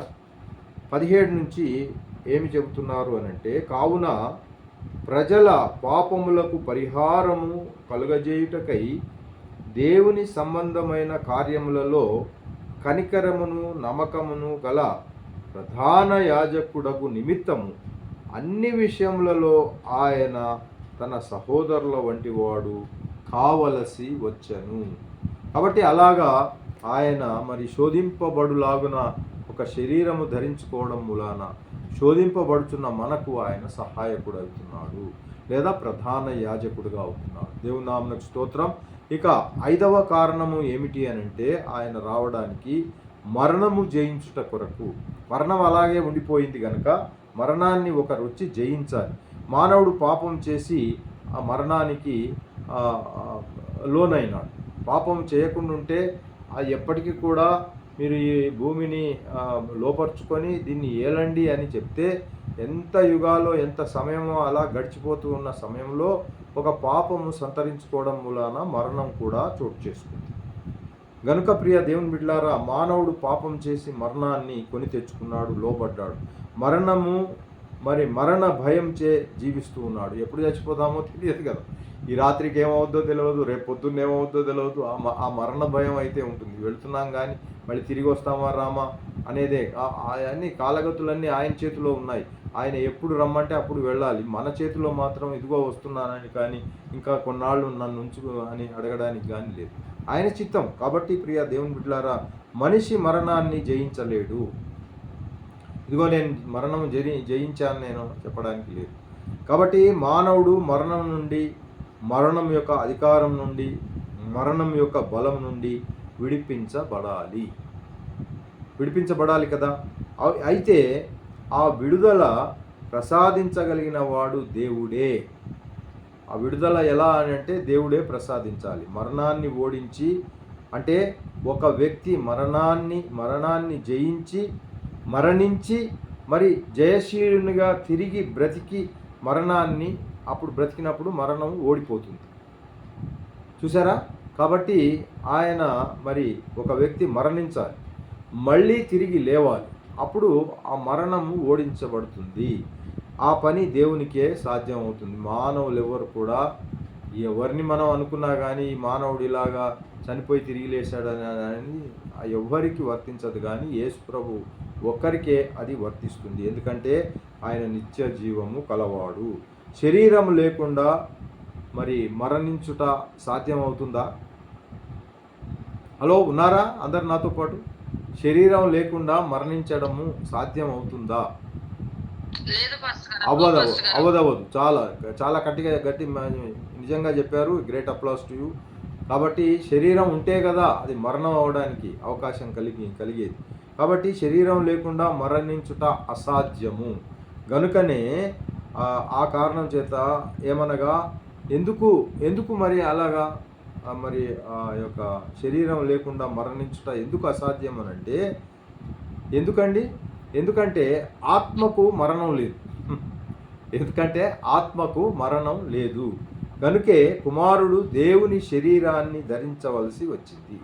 శరీరం ఉంటే కదా మరణం వచ్చేది, మరణిస్తే కదా తిరిగి లేచేది. ఇంత నెట్వర్క్ ఉంది దాంట్లో. హెబ్రీలకు 2:16, 14, 15, 16లో మనం ఈ విషయాలను గమనిస్తాం. దేవునికి స్తోత్రం, హల్లెలూయా. ఇక మరొకటి చూస్తే 6వదిగా దాసత్వము నుండి విమోచించే సమీప బంధువు ఒకడు ఉండాలి. దాసలం అయిపోతున్నాము, ఆ దాసత్వం నుంచి విమోచించడానికి ఒక బంధువు లాంటి వాడు ఉంటే వాడు కనికరించి మనల్ని దాంట్లోంచి గట్టెక్కిస్తే బాగవుతుంది. మానవుడు పాపానికి దాసుడైపోయాడు. ఎప్పటికైనా కానీ ఏదో ఒక చిన్న విషయంలో, పెద్ద విషయంలో, ఇంత దాంట్లో ఎక్కడో ఒక దాసత్వం మాత్రం దాసుడైపోయాడు. కాబట్టి చిన్న విషయంలో కానీ అదే మానవుడు పాపానికి అమ్ముడైపోయాడని, అమ్మబడ్డాడని కూడా యోహాను 8:34లో మనం చదువుతున్నాం. అలాగే రోమాలో కూడా ఏమి రాయబడి ఉంది? 6:16లో 17లో కూడా ఈ యొక్క పాపం మరి మానవుడు అమ్ముడుపోయాడు, లేదా మానవుడు పాపానికి దాసుడై. ఇలాగా మనం చూస్తే పేతురు గారు కూడా 2వ పేతురు మరి 2:19లో కూడా చెబుతారు ఆయన. అలాగే యెషయా 50:1 కూడా మనం చూస్తూ వచ్చాం. యెషయా 50:1లో మనం చూస్తే యెహోవా ఇలాగ సెలవిచ్చున్నాడు, నేను నీ తల్లిని విడనాడిన పరిత్యాగ పత్రిక ఎక్కడుంది? నా అప్పులవారితో ఏమని మిమ్మును వేసి తిని, మీ దోషములను బట్టి మీరు అమ్మబడితిరి. చూసారా? ఎక్కడ ఆ దోషాలకు అమ్మబడిపోయాం. మనుషులందరూ కూడా అదే పరిస్థితి, అమ్మబడిపోయిన పరిస్థితి. కాబట్టి 52:3లో కూడా యెషయాలో ఈ విషయాలను మనం గమనిస్తాం. కనుక ప్రియ సంఘమా, దేవుని బిడ్డలారా, అమ్మబడిన దాన్ని విమోచన కలిగిన వ్యక్తి మరి సమీప బంధువై ఉండాలి. సమీప బంధుత్వం ఉన్నవాడే ఆ అమ్మబడిన వాడిని విమోచించగలుగుతాడు, మళ్ళా తిరిగి కొనగలుగుతాడు, తీసుకోగలుగుతాడు. అది కదా. కాబట్టి శక్తి గలవాడు కూడా కావాలి. అంతేకాకుండా కొంచెం ఎంతో కొంత అతనికి పలుకుబడి, బలము అదంతా కూడా ఉంటే ఆ డబ్బులు ఇవ్వడమే కాకుండా అంత యోగ్యతతో అతన్ని బయటికి తీసుకొని రావాలి. అయితే ఆయన మానవుడైతేనే సమీప బంధువుగా కాగలడు. కిన్స్మ్యాన్ అంటారు కదా ఆంగ్లంలో. సమీప బంధువు మానవుడై ఉండాలి. బంధువుగా మనల్ని విమోచించడానికి, అంటే కిన్స్మ్యాన్, డెలివరర్, ఆయన శరీరధారి అయి మానవుని రూపము ధరించుకున్నాడు. చూసారా? మనల్ని పాపంలో నుండి విమోచించడానికి ఆయన శరీరాన్ని ధరించుకోవాల్సి వచ్చింది. దేవునికి స్తోత్రం. హెబ్రీలకు రాసిన పత్రిక 2:14-15, అలాగే ఫిలిప్పీలకు 2వ అధ్యాయము 6-7 వచనాల్లో ఈ విషయాలను మనం గమనించగలం. ఇకపోతే 7వ అంశముగా పాపానికి శిక్ష విధించుట కొరకు ఏమిటి అనంటే, పాపానికి నిర్ణయించబడింది ఒక్కటి, అదేంటంటే మరణశిక్ష. పాపానికి నిర్ణయించబడిన శిక్ష ఏమిటంటారు? పాపానికి మరణం మాత్రమే. డైరెక్ట్గా మరణం, మరొకటి ఏది లేదు. హఠాత్తుగా ఇక మరణం డైరెక్ట్. అది పాపానికి మరణం. ఈ శిక్ష శరీరంలో విధించబడాలి. మానవుల మీదకు రావాల్సిన దోష శిక్షను, ఈ మానవులందరి మీదకి రావాల్సిన దోషము యొక్క శిక్ష, ఆ శిక్ష ఏంటి? డైరెక్ట్గా మరణమే. ఆ మరణాన్ని డైరెక్ట్ మరణం అండి. అది అటు చూసి ఇటు చూసి కాస్త ఏదో చేసి ఏదో అదంతా కాదు. పాపానికి డైరెక్ట్గా దేవుని వాక్యం చెప్తుంది. కాబట్టి ఆ దోష శిక్షను కుమారుడు తన మీద తీసుకోవాలి అంటే అది ఆయన శరీరంలో విధించబడాలి. ఏమండి? ఆ పాపము అదంతా ఆయన శరీరంలో ఉంటే ఆ డైరెక్ట్గా ఇక మరణమే. అందుకనే ఆయన శరీరధారిగా రావాల్సి వచ్చింది. తర్వాత మరణించిన తర్వాత తిరిగి లేచాడు ఆయన. పాపానికి శిక్ష శరీరంలోనే విధించాలి, ఎక్కడో విధిస్తే కాదు. పాపానికి శరీరానికే శిక్ష విధించాలి, మరణించాలి. ఆ మరణాన్ని మరణించడానికి ఆయన రోమీలకు రాసిన పత్రిక 8 3వ అధ్యాయం 4వ వచనాల్లో ఈ విషయాలను మనం గమనిస్తాం. ప్రియ దేవుని, రోమీలకు రాసిన పత్రిక 8వ అధ్యాయం 3-4 వచనాలు. ఇంకా 8వ పాయింట్ మనం చూడగలిగితే అపవాది క్రియలను లయపరచడానికి, అపవాది క్రియలన్నీ లయపరచాలంటే అపవాది క్రియలన్నీ లయపరచడానికి ఆయన ప్రత్యక్షమయ్యాడు అని చెప్పుకోగలం. అనగా ఈ లోకానికి వచ్చాడు అపవాది క్రియలను లయపరచడానికి. అనగా ఎందుకు శరీరధారి అయ్యాడు? అపవాది క్రియల్ని లయపరచడానికి ఆయన లోకానికి ఎందుకు రావాలి? పరలోకంలో ఉండి లయపరచవచ్చు కదా అక్కడి నుంచే అని కొంతమంది వాదిస్తూ ఉంటారు. ఇక్కడికే రావాల్సింది ఏంటంటే పరలోకం నుంచే ఆ శరీర క్రియలన్నీ లయపరచవచ్చు కదా, దేవునికి ఏదియు అసాధ్యం కాదు కదా అని కొంతమంది అడుగుతూ ఉంటారు. కానీ అపవాది తన క్రియల్ని ఈ లోకంలో నిర్వర్తిస్తున్నాడు. అపవాది వేరే చోట ఎక్కడెక్కడో చేయడం కాదు, కానీ ఈ లోకము అపవాది అండర్లోకి వెళ్ళిపోయింది. కాబట్టి ఈ యొక్క లోకము అపవాది అండర్లో ఉంది. కాబట్టి అపవాది తన క్రియలను ఈ లోకములోనే వాడు చూపిస్తున్నాడు. అపవాది తన క్రియలకు మొదటిగా ఆదామును గురి వేశాడు. అపవాది ఆ గురి ఫస్ట్ ఎవరికి వేశాడంటే అనాది మానవుడైన ఆదాముకు వేశాడు. అపవాది యుద్ధ భూమి ఏమిటి అంటారు? ఇప్పుడు ఈ లోకమే అపవాది యొక్క యుద్ధ భూమి. దాంట్లో మనం కూడా ఉన్నాం. ఆ యుద్ధ భూమి లోకం. కాబట్టి యేసు ప్రభు కడపటి ఆదాముగా, మొదటి ఆదామునేమో ఆయన టార్గెట్ చేస్తే కడపటి ఆదాముగా యేసుక్రీస్తు రెండవ మనుషుడుగా ఈ భూలోకానికి వచ్చి అపవాది క్రియలను లయపరిచాడు. అంత సింపుల్ అండి, అంతకంటే ఏం లేదు. మనము రెఫరెన్సులు రాసుకోవాలంటే 1 యోహానులో ఈ విషయాలన్నీ విదితపరచబడ్డాయి. 3:8లో 1 యోహాను 3:8లో, అలాగే లూకా సువార్త 10:17లో, అలాగే 18లో కూడా, హెబ్రీ 2:14లో కూడా ఈ అపవాది క్రియలను లయపరచడానికి యేసు ప్రభు కడపటి ఆదాముగా అపవాది క్రియలను లయపరచడానికి వచ్చాడని చూస్తున్నాం. కాబట్టి విశ్వాసుల జీవన విధానానికి మాదిరిగా ఉండడానికి, విశ్వాసులమైన మనము ఎలా ఉండాలంటే మన జీవన ప్రమాణాలు కాస్త మెరుగ్గా ఉండాల్సిన అవసరత ఎంతైనా ఉంటుంది. మామూలు వాళ్ళకంటే విశ్వాసులకి కాస్త ఆ జీవన పరిమాణాలు కొద్దిగా విభిన్నంగా ఉండాలి. ఆ పాపంలో పుట్టి, పాపంలో పెరిగి, పాపానికి దాసులమై జీవించి, ఆ కృప ద్వారా విశ్వాసము చేత రక్షింపబడిన విశ్వాసులు అంటే వాళ్ళేదో మొదటి నుంచి ఈ మాదిరి కాదు. పాపంలోనే పుట్టారు, పాపంలోనే పెరిగారు, పాపానికి దాసులై జీవించి కొంతకాలంగా తర్వాత కృప ద్వారా విశ్వాసము చేత రక్షింపబడిన విశ్వాసులకు ఒక మాదిరికరమైన జీవితాన్ని దేవుడు మన ముందర ఉంచాలని ఇష్టపడ్డాడు. ఒక మాదిరికరమైన జీవితం. లోక సంబంధమైన వాళ్ళకి మనకు అదే స్టైల్ అండ్ ఆ యొక్క నడవడిక ఉంటే ఏమీ డిఫరెన్స్ ఉంటుంది? ఏమీ ఉండదు కదా. అది కాబట్టి నమూనా జీవితం అంటారు, చూసారా? విన్నారా ఎప్పుడైనా? నమూనా జీవితం లేదా ఆదర్శ జీవితం దేవుడే ప్రసాదించగలడు. అదొక రకమైన ఆదర్శ జీవితం దేవునికి ఇష్టం. అందుచేత దేవుడే స్వయంగా శరీరధారిగా మానవుల మధ్య జీవించి మనకొక మాదిరిని ఇవ్వగలిగాడు.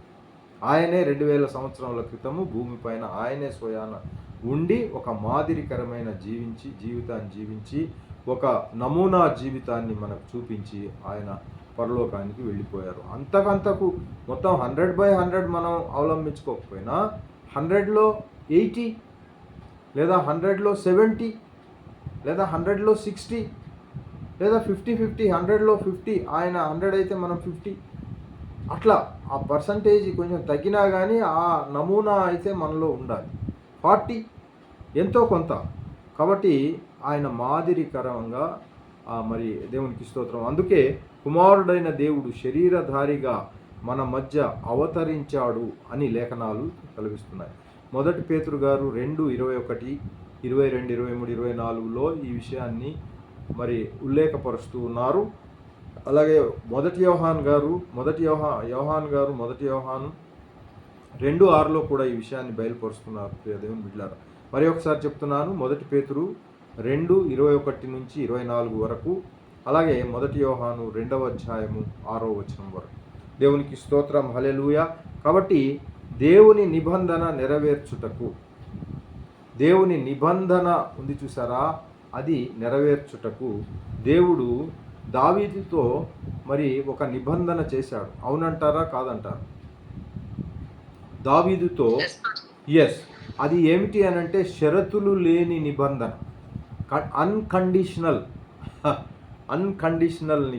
Agreement. Unconditional agreement he has made with David. చూడండి, దావీదు వంశములో నుండి దావీదు సింహాసనమై కూర్చుండి నిరంతరము రాజ్యపాలన చేయుచున్నాడు.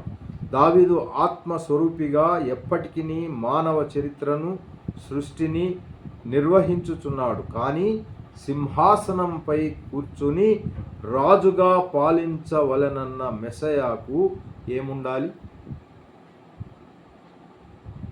దేవునికి స్తోత్రం, హల్లెలూయా. రాజుగా ఆ సింహాసనపై కూర్చుండి రాజుగా పాలించాలి అనంటే మెస్సయాకు శరీరము ఉండాలి. అంతే కదండి, మెస్సయాకు శరీరం ఉంటే కదా ఆయన రాజుగా పాలించడానికి. అందుచేతనే కుమారుడు అంత సింపుల్ అండి. అందుకనే ఆయన శరీరధారి అయి వచ్చాడు. చూడండి, దైవ మానవుడయ్యాడు. లూకాసు వార్త 1:31 ఉంటుంది, 32, 33 చదువుకోవచ్చు. అలాగే హెబ్రీయులకు 1:8 కూడా, అలాగే 2:9 కూడా ఈ విషయాలు మనం గ్రహించవచ్చు. దేవునికి స్తోత్రం. సింహాసనంపై కూర్చొని, అంటే దావీదు సింహాసనంపై కూర్చొని తరతరాలు ఏలుటకు రాజుగా పాలించాలి అని అంటే ఆయనకొక మెస్సయాకు ఒక శరీరం కావాలి. అందుకనే ఆయన భూలోకానికి మరి శరీరధారి అయి వచ్చాడు. ఇక 11వదిగా విశ్వాసులను దత్తపుత్రులుగా చేయుటకు. మనమందరము ఇప్పుడు డైరెక్ట్ సన్స్ అంటారా లేదా దత్తపుత్రులమా? దేవునికి స్తోత్రం, హల్లెలూయా.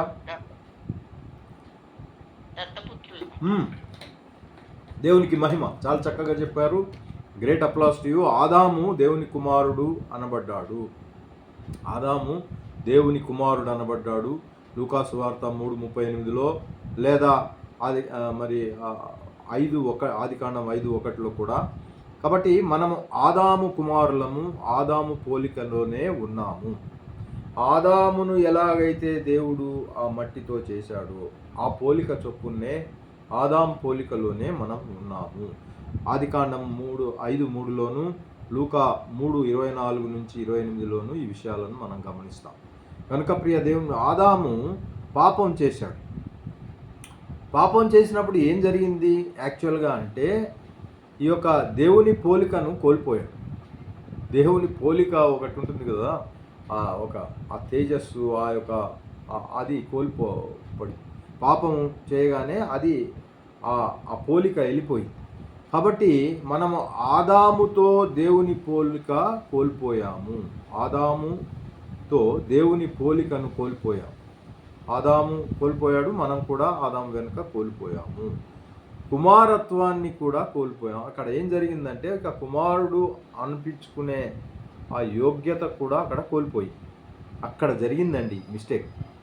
ఆ కుమారుడు కాకుండా పోయాడు, అప్పుడు తరిమి వేయబడ్డాడు ఏదెను వనం నుండి. మనము తిరిగి దేవుని పుత్రులుగా చేయబడాలి అని అంటే మొదట అలాగే ఉంది, దేవుని పుత్రులమే. కానీ ఇదిగో ఈ మహానుభావుడు చేసిన పనికి మనం దూరం అయిపోయాం. ఇక మళ్ళీ దేవుని కుమారులం అవ్వాలి అని అంటే మనలను దత్తత తీసుకోవాలి. ఎవరన్నా అంటే దేవుడు మనలను దత్తపుత్రులుగా తీసుకోవాలి. అప్పుడే కదా మనం కుమారులం అవుతాం. ఇందాక అనుకున్న మాదిరిగా దత్తత అని అంటే అడాప్షన్ డీడ్ లేదా అడాప్షన్ యాక్ట్ మనకు మరి ఈ ఇండియన్ కాన్స్టిట్యూషన్లో ఎక్కడుందో మనం ఒకసారి చూడాలి. మీలో ఎవరైనా లా చదివిన వాళ్ళకి అది తెలుస్తుంది. దేవునికి స్తోత్రం. దేవుడు క్రీస్తునందు దత్తపుత్రునిగా మనలను చేసుకున్నాడు. ఏం చేశాడంటే క్రీస్తులో దత్తపుత్రులుగా మళ్ళా అయ్యాము. అది చేయడానికే ఆయన విశ్వాసులను దత్తపుత్రులుగా చేయడానికి ఆయన మరి ఈ యొక్క మానవ రూపంలోనికి రావాల్సి వచ్చింది. యేసు శరీరాన్ని బట్టి యోసేపు కుమారుడని అనబడ్డాడు, శరీరాన్ని బట్టి. అయితే యోసేపు దేవునికి స్తోత్రం ఏలీకి కుమారుడు. ఎవరనగా చివరిగా ఆదాము దేవుని కుమారుడని మనము లూకా 3:24లో చూస్తున్నాం. ఆదాము దేవుని కుమారుడు. ఈ యొక్క వంశావళిలో మనం ఇదంతా చదువుతూ ఉంటాం. వంశావళి అనగా శరీరధారి అయిన క్రీస్తులో మనం మరలా దేవునికి పుత్రులము అయ్యాము అని గలతీ 4:4లో ఇందాక చదివాము, చూసారా? అది అందుచేతనే ఆయన దైవ మానవునిగా రావాల్సి వచ్చింది.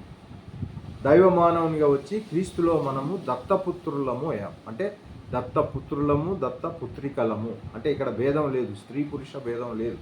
మనం ఎవరం కూడా దయచేసి గమనించాలి. పురుషుడే అంటున్నారు ఏంటి పాస్టర్ గారు, స్త్రీల విషయం అని అంటే దేవుడు ప్రత్యేకంగా దాని గురించి చెప్పట్లేదు. కానీ స్త్రీ అయినా పురుషుడైనా విశ్వాసి అంటే విశ్వాసియే. విశ్వాసికి ఆ యొక్క మరి స్త్రీలింగము పుల్లింగము ఏమి ఉండదు. విశ్వాసి అంటే విశ్వాసియే. కాబట్టి ప్రియ దేవుని బిడ్డలారా, మనము దత్తపుత్రులము అయ్యాము. ఇంకో పాయింట్ చూస్తే మనల్ని నిర్దోషులుగా నిలబెట్టడానికి కూడా ఆయన మానవ ఆకారంలో రావాల్సిన అవసరత ఏర్పడింది. దేవుడు తన సన్నిధిలో మనల్ని నిర్దోషులనుగా, పరిశుద్ధులనుగా, అలాగే నిరపరాధులనుగా నిలవబెట్టుకోవాలి అంటే మనము ఈ శరీరంలో జీవించి ఉండగా అది సాధ్యము కాదు. ఎందుకంటే పాపభూయిష్టమైన ఈ శరీరము మరణించవలసిందే. మనం పాపులుగా మరణిస్తే పరలోకానికి వెళ్తామండి? వెళ్ళం. నరకానికి వెళ్ళాల్సిందే. పాపులుగా మరణిస్తే బహు జాగ్రత్తగా ఉండాలి.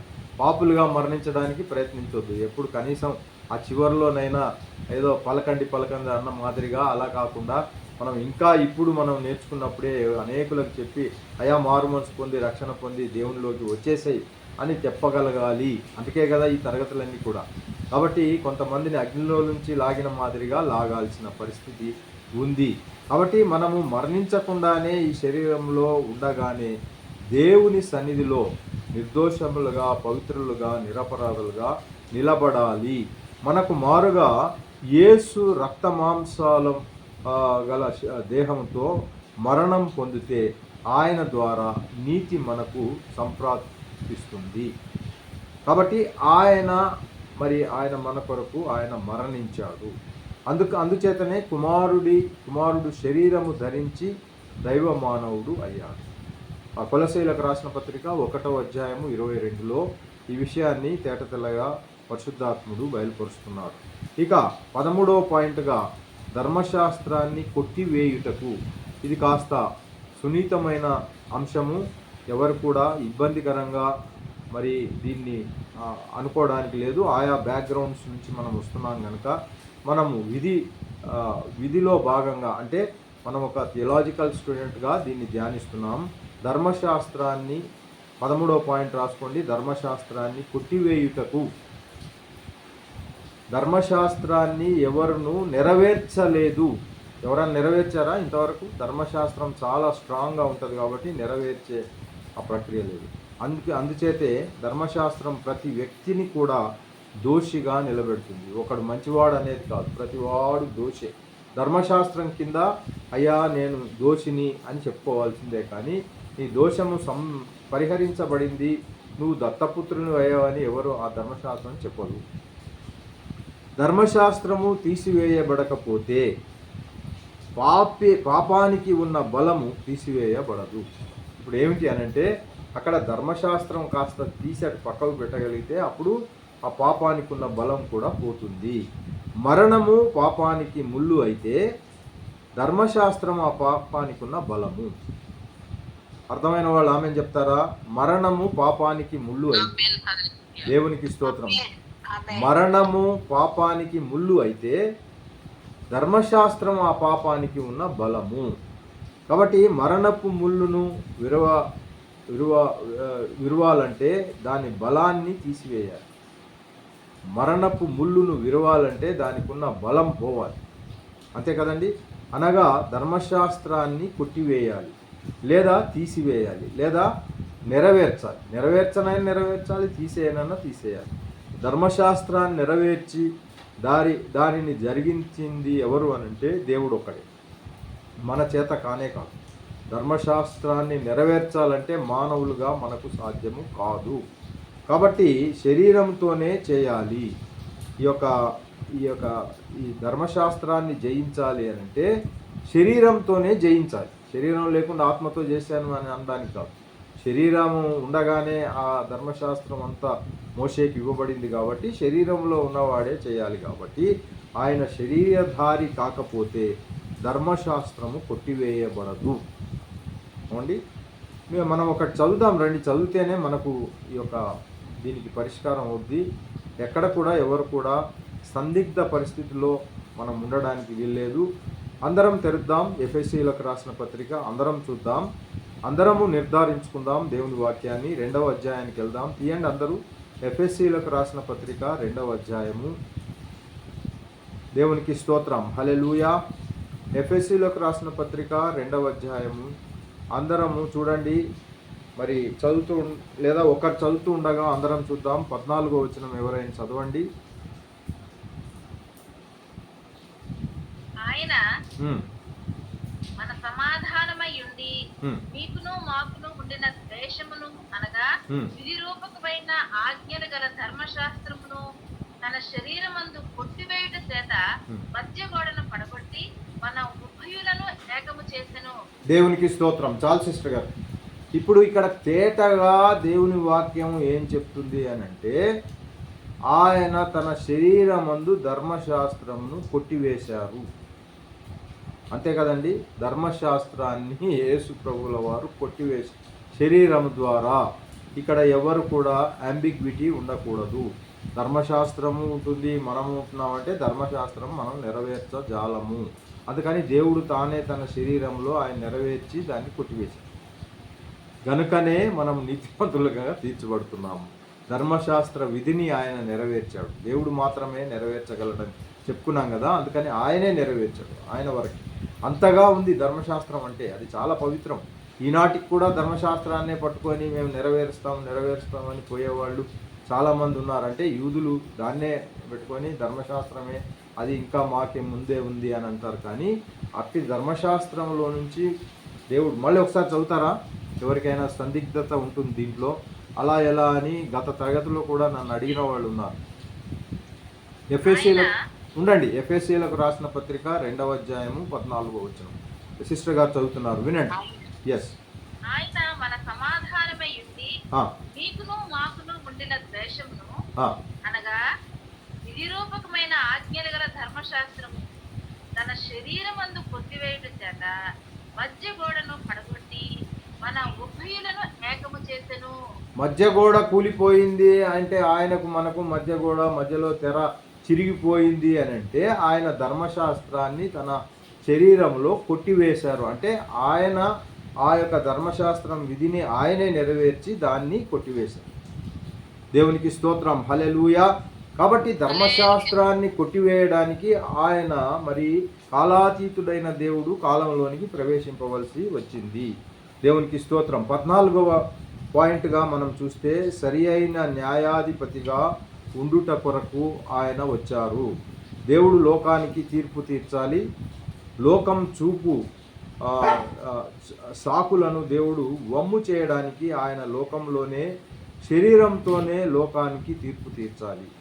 ఏదో ఆత్మరూపకంగా తీర్పు తీర్చుతా అంటే లోకస్తులు కూడా నమ్మరు. కాబట్టి శరీరంలోనే ఉండి తీర్పు తీర్చాలి. ఆయన మానవుడైతేనే కానీ లోకానికి తీర్పు తీర్చలేడు.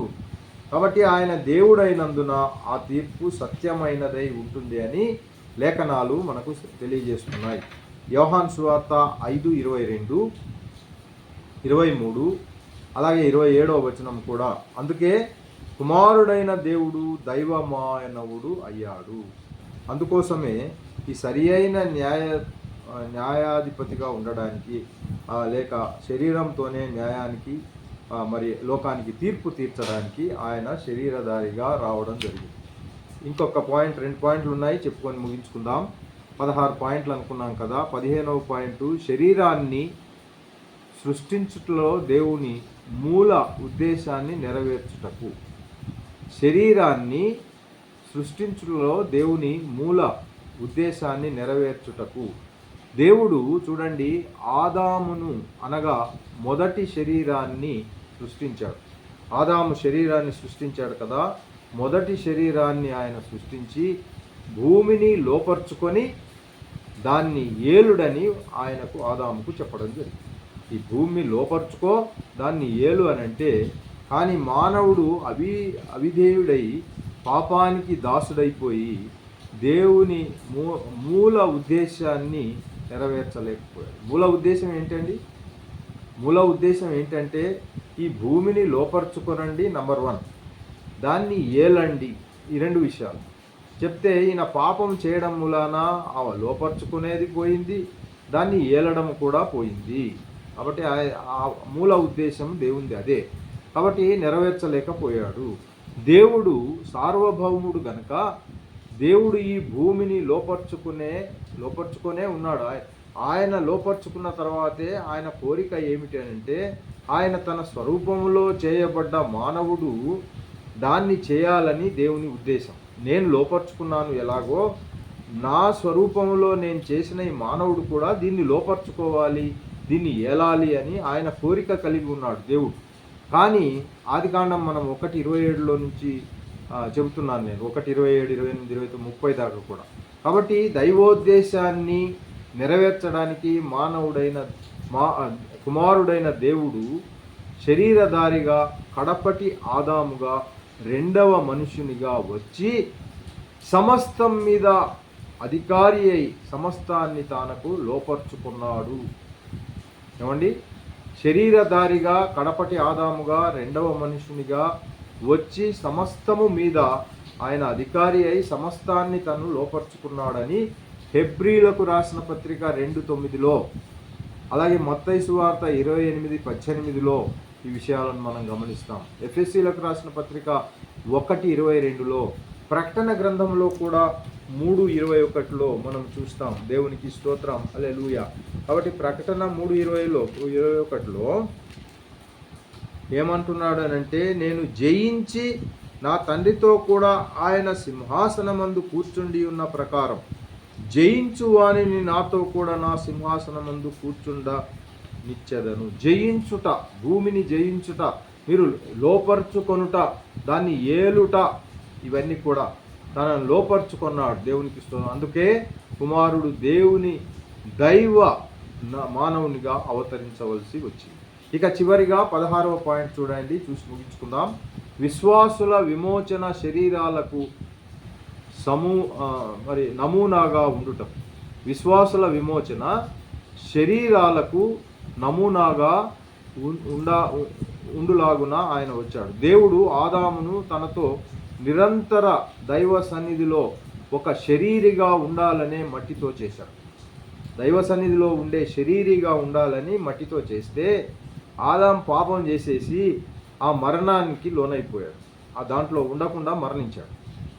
ఇప్పుడు ఈ శరీరము దేవుని సాన్నిధ్యంలో ఉండడానికి తగదు. మరణించిన తర్వాత దేవుని సన్నిధిలో ఉండేది ఏం తగ్గుతుందండి?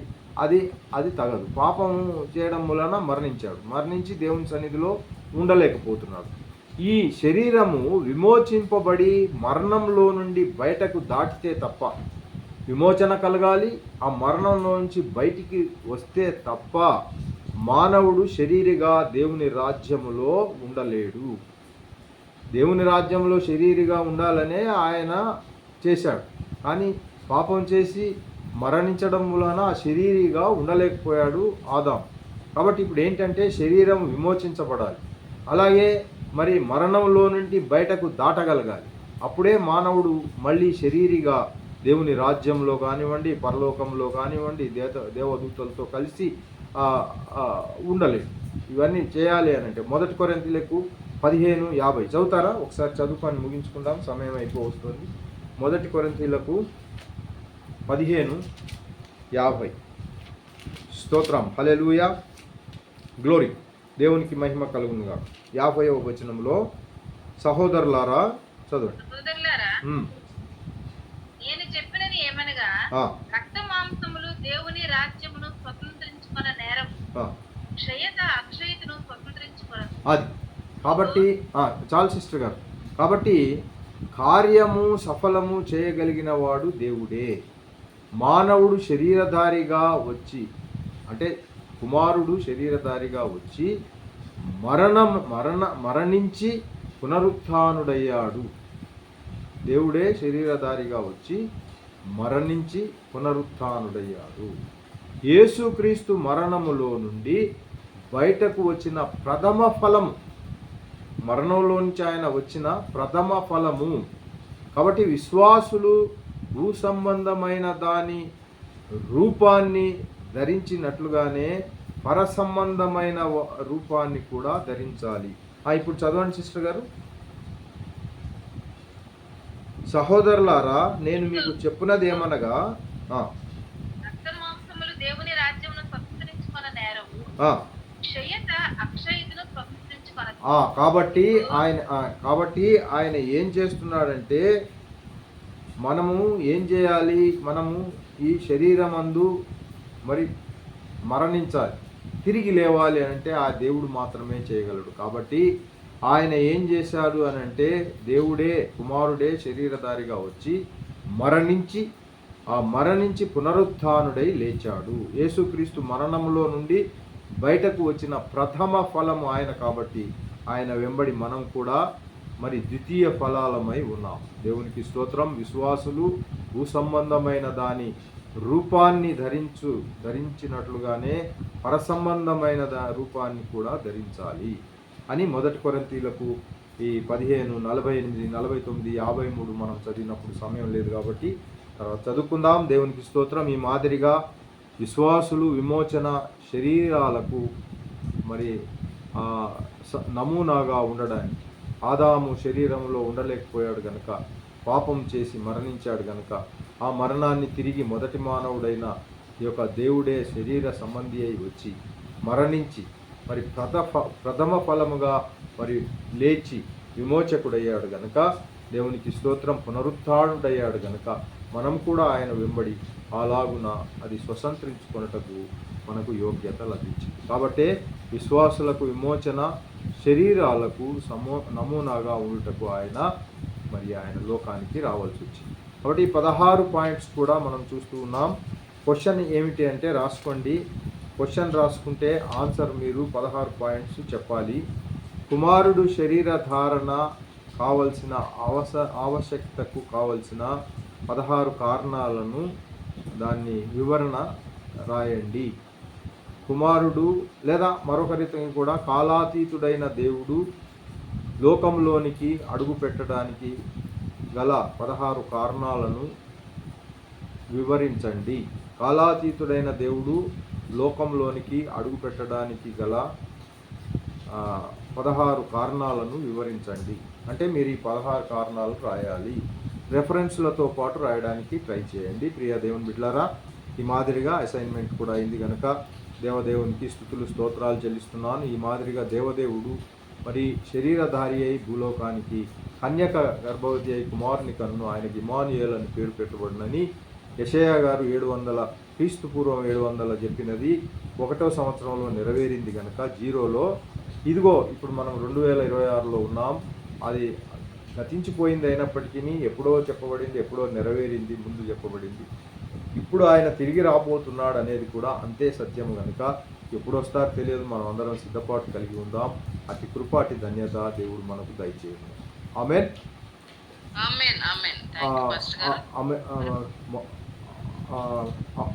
మోపర్తి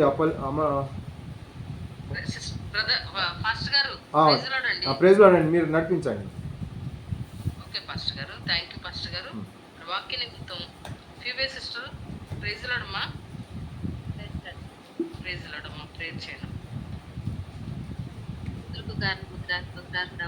మా ఇంటి దయగల తండ్రి, సాయంకాల సమయంలో ఇంత ప్రశస్తమైన సమయం నా ప్రభా, నాకు మా అందరికి మీరు దయచేసినందుకు నీకే కృతజ్ఞతలు చెల్లించుకుంటున్నాం ప్రభా.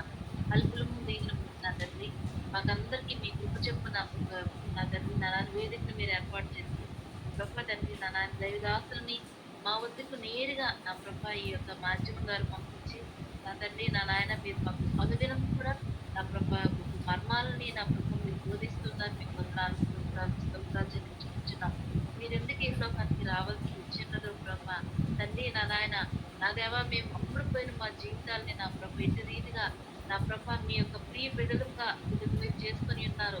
వీటన్నిటిని బట్టి నా ప్రభు మీరు మాట్లాడారు. వందనాలు స్తోత్రాలు. నా తండ్రి నా నాయన దేనికి మా పైన అధికారం లేకుండా యేసు నామమునకు మాత్రమే అధికారం ఇచ్చి మా జీవితాలపైన నా ప్రభు తండ్రి ఉన్నతులుగా మీరు మిమ్మల్ని హెచ్చించుకున్న విధానం బట్టి మీ కృపను బట్టి మీకే కృతజ్ఞతాస్తులు తీసుకుంటున్న వాక్యం ప్రభా మా యొక్క అంతరంగంలో నా ప్రభు బదులుపరచుకోవడానికి మరలా జ్ఞాపకం చేసుకుని ప్రభు తండ్రి మేము ఆత్మలో నా ప్రభు బలం పొందుకోవడానికి మరనేక మందికి దీవెనకు కారణంగా ఉండడానికి నా తండ్రి అల్పమైన నన్ను ముక్కలు మీకు బలం పెట్టండి. దైవ సేవకులందరికీ మీకు బలం పెట్టండి.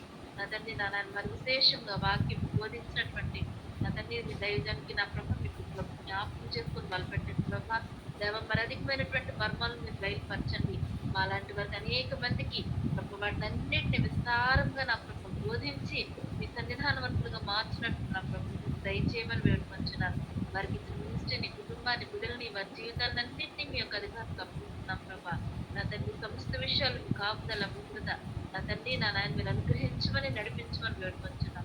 నా తండ్రి నా ప్రభు తండ్రి నా నాయన మరి అనేక మంది నా ప్రభు దైవ సేవకులు వారందరికీ విశ్లేషంగా మీకు దయచండి. బలపరచండి తండ్రి వారిని మన కుటుంబాన్ని చేస్తున్నటువంటి పరిచయం అంతటి ప్రభు మీకు జ్ఞాపకం చేసుకుని దీవించి ఆశ్రయించి బలపెట్టండి. మీరు రాత్రికాల నన్ను మమ్మల్ని అందరినీ మీ చేతులు తప్పుకుంటున్నాం. అందరూ ప్రాణాత్మ శరీరంపై మీరు ఒక్కరు అధిపతి ముందు మంచి ప్రార్థించి ఇదే కాల సమయంలో మీ తల్లిలో తీసుకొని మమ్మల్ని అందరి సజీవులకు జ్ఞాపకం చేసుకోమని ఎస్ఐ శక్తుల నామ పేరిట మీకు బ్రతిమలాడి జీవించున్నాం పర్లోకిందండి. పరమ తండ్రి అయిన దేవుని ప్రేమ, గొర్రెలకు గొప్ప కాపరి అయిన ప్రభు అయిన యేసుక్రీస్తు వారి కృప, పరిశుద్ధాత్మ దేవుని యొక్క అన్యోన్య సహవాసము, సమాధానము, ఆశీస్సులు చేరి వచ్చిన మనకందరికీ, మన కుటుంబాలకు, మన పరిచర్యలకు, బిషప్ అయ్య గారికి, సకల పరిశుద్ధులకు, సార్వత్రిక సంఘానికి ఇప్పుడు సదాకాలము నిలిచి ఉండి నడిపించును గాక. ఆమేన్. అందరికి వందనాలండి. Thank you. Praise Lord. పేరు పేరున మీకు అందరికి వందనాలండి. Thank you. థ్యాంక్ యూ అండి. వందనాలు. ప్రైజ్ లార్డ్ అండి. Thank you. అందరికీ అందరికీ